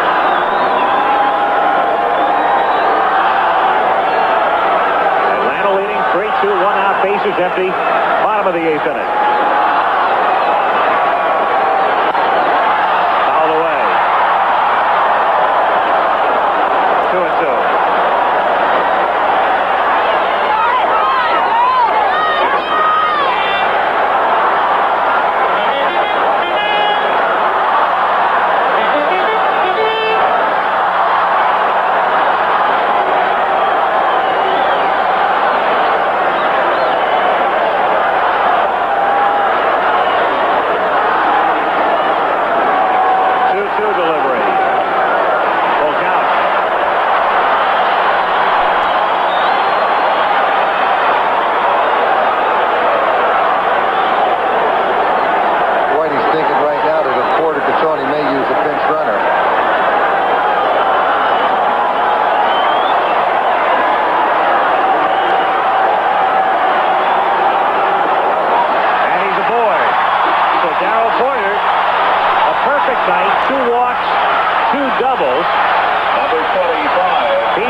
A pinch runner.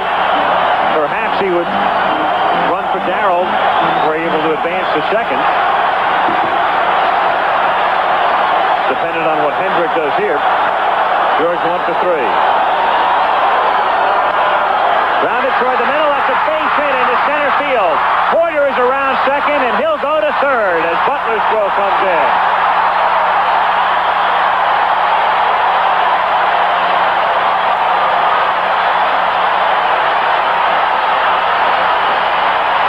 So Busch Stadium erupting as Hendrick, who had an infield single in the 6th inning off Necro, rounds one through the middle into center field, putting runners at first and third with 1 out, provoking a visit from Torrey. In terms of anybody else coming in, forget it. There's no activity in the Atlanta bullpen.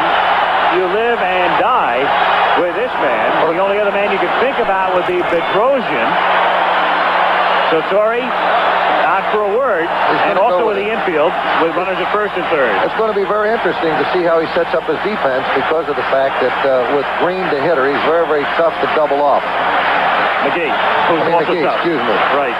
And he doesn't have anybody warming up in the bullpen, so he's going to definitely stay with Garber. Willie McGee has struck out 3 times tonight, but that was against Necro. So he couldn't hit the knuckleball. And now he'll face Garber. Runners at first and third. Porter at third. Hendrick at first. 1 away. Well, the second baseman's playing back, Al. They're playing back in double play depth. McGee hit into 9 double plays this season.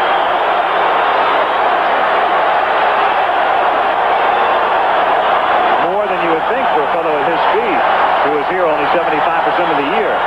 Little chopper foul off to the right, and the count is 0-1.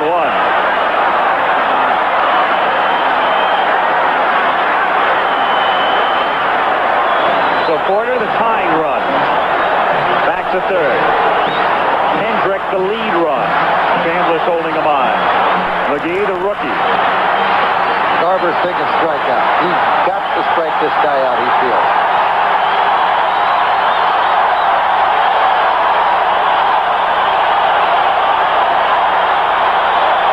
Crowd roaring. And the 0-1 pitch to McGee is in at his feet. 1 ball, 1 strike. In the bullpen now, Bedrosian gets up. Steve throwing.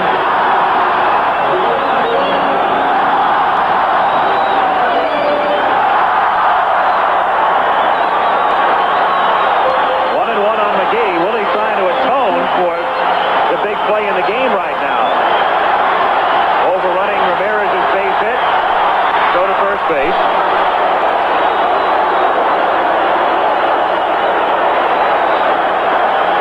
So all they'll be talking about if the Cardinals lose is McGee. If they win, they'll be talking about it if he can deliver here. In first strike, and the count is 1-2.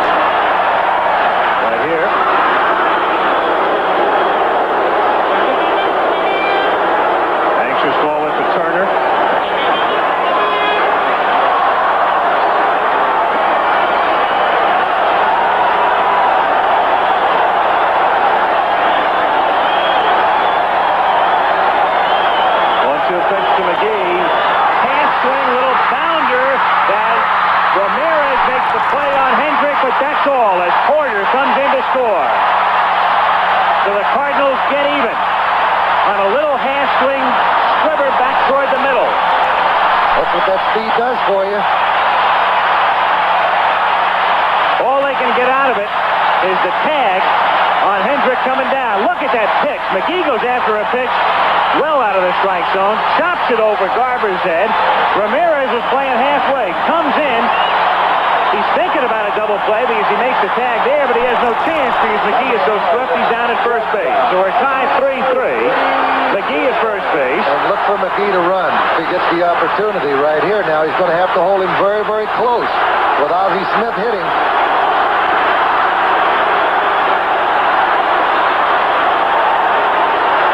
Garber will throw over there a few times. McGee had 24 steals this year. One problem Willie had this year was getting picked off a lot. A rookie, and we saw the problems he had running the bases the other night. A throw to first base. See, with a guy like Garber who takes that turn around to deliver the ball, it'll give that runner an extra step or two. McGee not straying that far.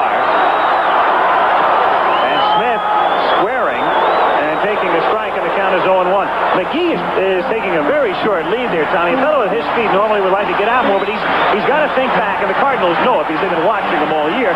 Occasionally he does get picked off. That's the reason why. Now he's being very, very cautious, and he's not taking that extra step. He doesn't want to get picked off. Smith actually thought he was going to run taking that pitch.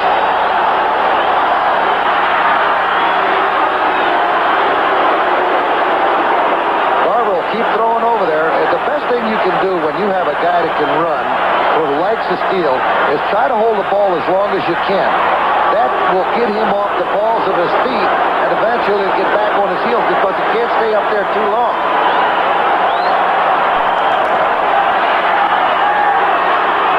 Al Lanier, the coach at first base, along with him. 0-1 the count.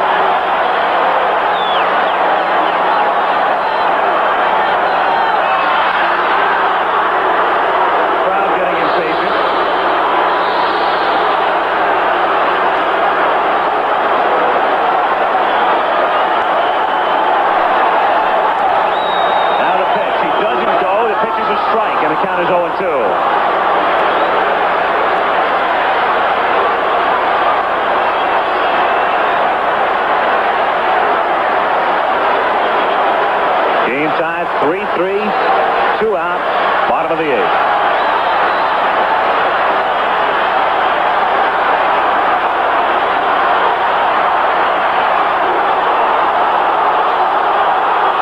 Garber's very cagey down there. He'll throw over there. He'll step off. He'll keep that guy close as possible.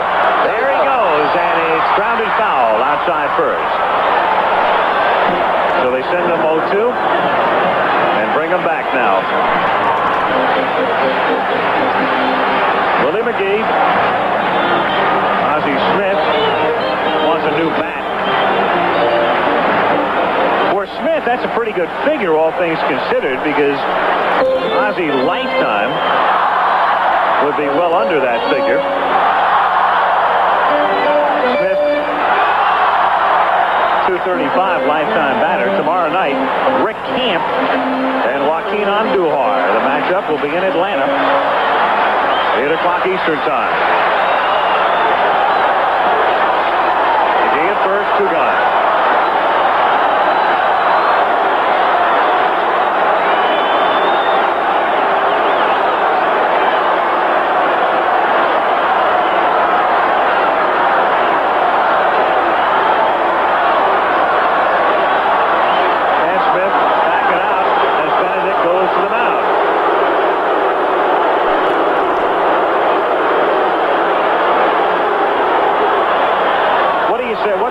Situation like that now, Tom, with Benedict going out there. Benedict's telling him to hold him real close.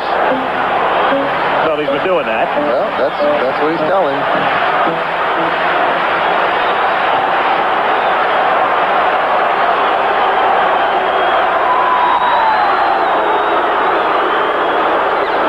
You're not going to pick Willie off with that lead. As the final score right there, SMU coming from behind to win to avoid the upset. McGee doesn't go and they pitch out. 1-2 the count. Say, McGee's not going to get picked off with the lead he's taking unless he gets fooled by Garber's motion. He can fall down and be on the bag. Yeah.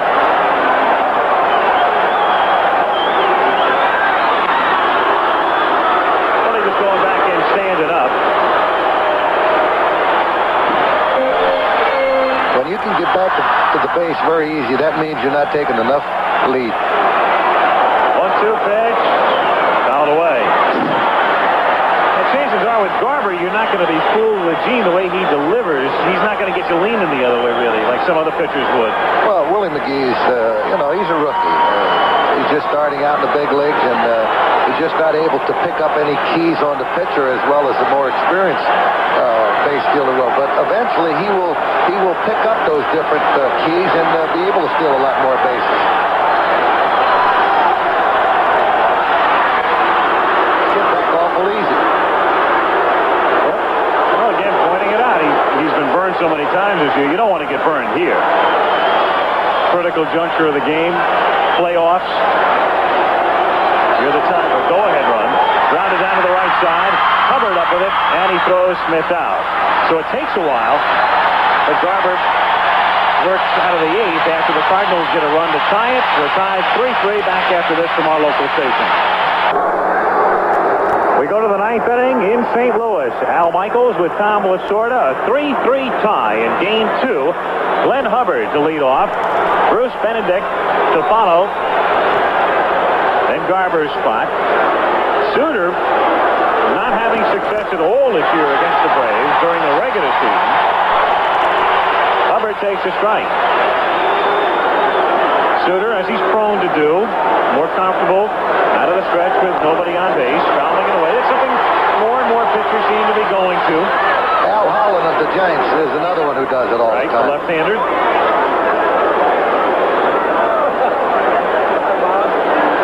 Bruce Suter and Gene Garber locked up in this one. Both men born in Lancaster, Pennsylvania.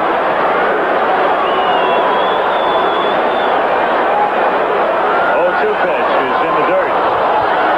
1-2. You're going to throw one onto the screen. That's a good time to do it. Nobody on base. 2 strikes, 2. Yep. 3 runs, 6 hits, no errors for the Braves. 3 runs, 7 hits, 1 error for the Cardinals.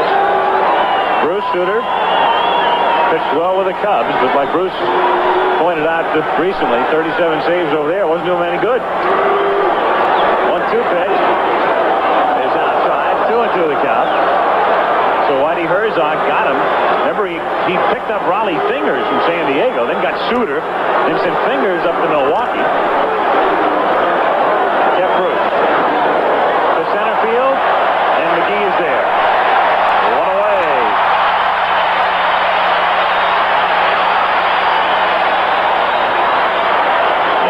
Benedict is the batter. When the Cardinals bat in the bottom of the inning, they'll have David Green leading off. He came into the game in the 7th inning in the number 9 spot. Then you go to the top of the order, Herr and Oberkfell. Followed by the pitcher spot. A strike. That's right, because Suter's hitting in the number 3 spot with Lonnie Smith out of the game.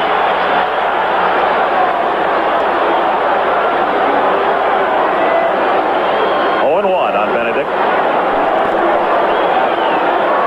Hit foul outside third, 0-2. Both catchers have had perfect nights. Darrell Porter, 2 walks, 2 doubles. Benedict, 2 walks, 1 double. Ozzie Smith back of the line. That's short. And Oberfeld deep at third. They've got Hernandez deep at first. Away again. 0-2. Both hitters this inning, Suter's had them 2 strikes and no balls. Infield can afford to play back with Benedict as the play. I'm not going to repeat what you said the other night.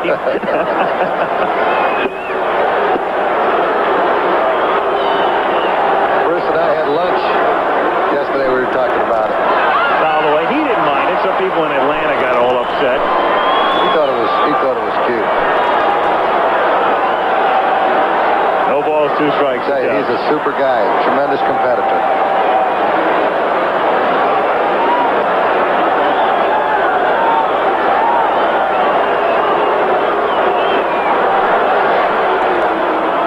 One out, bases empty. 9th inning.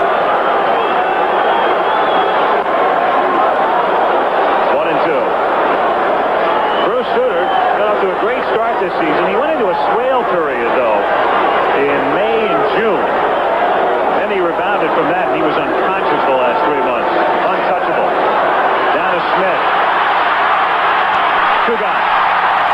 The vacuum. So 2 away. And Gene Garber batting for himself. Number 26, pitcher Gene Garber. Garber hit 133 this season.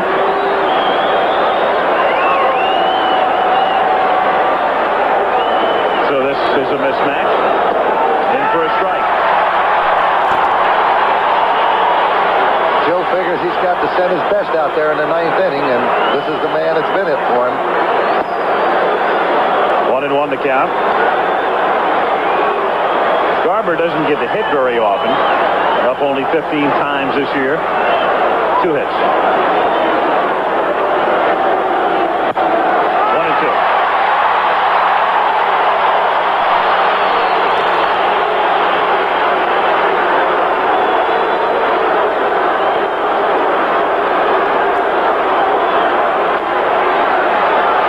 Suter down off the mound, fielding up along the line, and he does the job in the top of the 9th. So the Cardinals coming up in the bottom of the 9th inning.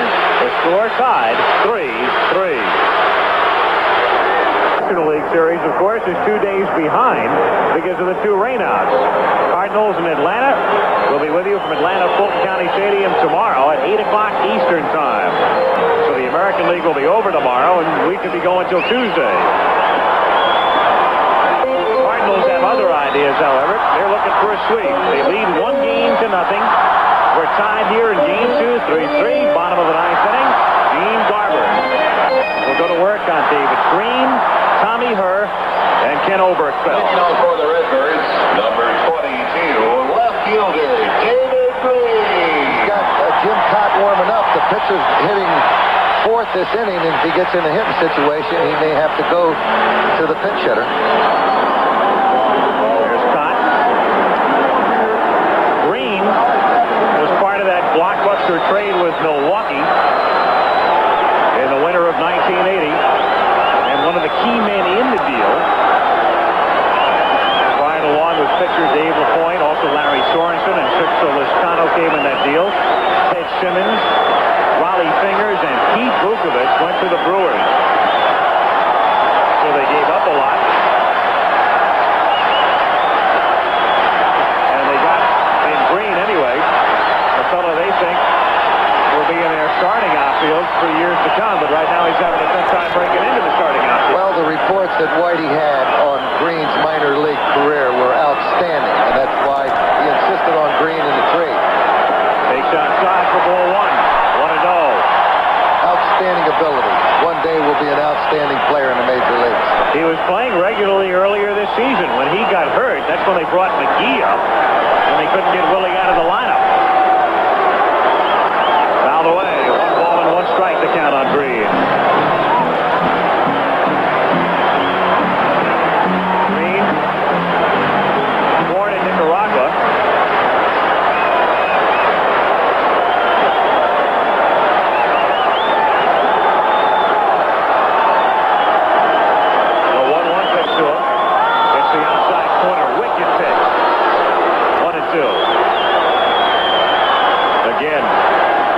Could hit that pitch.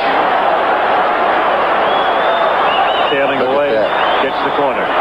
1-2. Great pitch. That one he turned over a bit, ran back in on it. Well, see, usually when you throw that breaking ball away, you got that hitter leaning over, looking for the ball out of the way, and that's why Garber came inside with him. He wants to keep him honest. So Gene indicating the count, making sure it was 2-2. Bob Engel says yes. Pitch is grounded to the hole and through for a base hit. So the winning run is on. And with Royster playing close to the line at third, Green able to find the hole, get it through, and there's the winning run. And there's a man whose team is trying to avoid going down 0-2. Again, you got to look for Dane Orr to come out in a situation to pinch hit for Suter. Tommy Herr coming up, probably to bunt. What you would normally do in this situation with a winning run at first base. How about Green's speed, Tommy? Outstanding. Tremendous speed. Put him in the clash with McGee. Yes, you put him in that clash, yes. And here, you know, it was a tremendous double switch by Whitey Herzog, and that's why Green was hitting in that situation in the pitcher spot. Go to first base. Green, in only 76 games this season, and oft times as a pinch hitter or defensive replacement, still had 11 steals. Royster well in at third. Waiting for the bunt. Hurst squares, lays it down. Good bunt, does the job. Super bunt. He deadened that ball very good, whereas he didn't bunt the ball too hard back to the pitcher. And that's the secret of bunting, is deadening the ball coming off the bat. If the hitter goes out with the bat, then the ball will come off a lot harder. He takes the ball, hit the bat, and then a slight give with the hands, allowing the ball to come off very slowly. And that's what you have to do here when everybody in the ballpark knows you're going to lay one down. So Garber over to Hubbard covering. And the winning run is at second. Now Torrey goes to the mound. Oberkfell is the batter. You've got first base open. Now you've got the number 3 spot occupied by Suter. Up next, Whitey Herzog's not going to tip his hand for the moment. He sent Suter out into the on-deck circle as they discuss strategy. Well, he's asking him who he'd rather pitch against, Oberkfell or Hernandez or the pinch hitter. And Garber's going to tell him whether he's going to walk him intentionally or not. Well, let's see what Garber told him, and Torrey's got to know it too, because Oberkfell is 6 for 10 lifetime against Garber. And Garber may not put him on intentionally. If he doesn't, he's not going to give him anything good to hit. So Oberfeld, 6 for 10. Not only that, but a home run for a man who hits very few. In fact, he has only 8 in his career. And he could set up the double play also. So Garber's been no mystery to him. And yet, he's going to pitch to him. You can rest assured he won't give him anything good to hit. It could be an intentional walk, but he does give him something, and he rips it foul. 0-1. No balls, 1 strike to count. I wonder if Torrey is aware of that particular figure. Joe is in his first year with Atlanta, and those stats with Garber go back a little ways. Dean's got to know it. Maybe not the exact figure, but he knows Oberfeld hits him. 0-1. 1 out. Game time, 3-3. It's a very, very, very tough situation right here. To right center field. Butler on the run. Reaches up, can't make the catch. Green around third, comes in to score, and the Cardinals lead 2 games to nothing.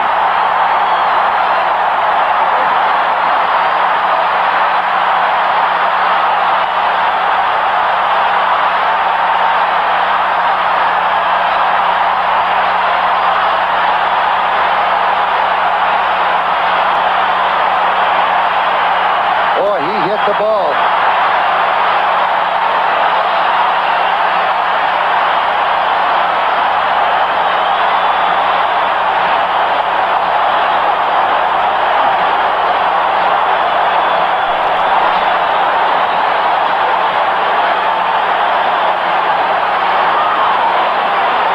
First base open, and a man 6 for 10 lifetime, and they work on him. He drills 1 foul and drills 1 to center. They scored a single. Green comes in to score. Butler couldn't make the play, and the Cardinals come from behind. Watch it again. Butler going back, reaching up, almost made the catch. But Oberfeld teeing off to right center. Butler just missing it. And the Cardinals, as we take a look at another view of it, from center field, reaching up. It gets by him, and the Cardinals are 1 game away from the World Series. Come from behind in the seesaw game. They led 1-0, trailed 2-1, trailed 3-1 in the 6th, got a run in the 6th, get 1 in the 8th to tie it, and win it in the 9th as 53,408 rock to the strains of celebration at Busch Stadium. Isolation now on Green as he watches. Green wasn't even tagging on that play, interestingly enough, at second base. He was so excited, caught up in the moment. He was watching the ball. He was watching the ball. The moment he saw the ball go over Butler's head, that's when he started clapping and took off. Exactly.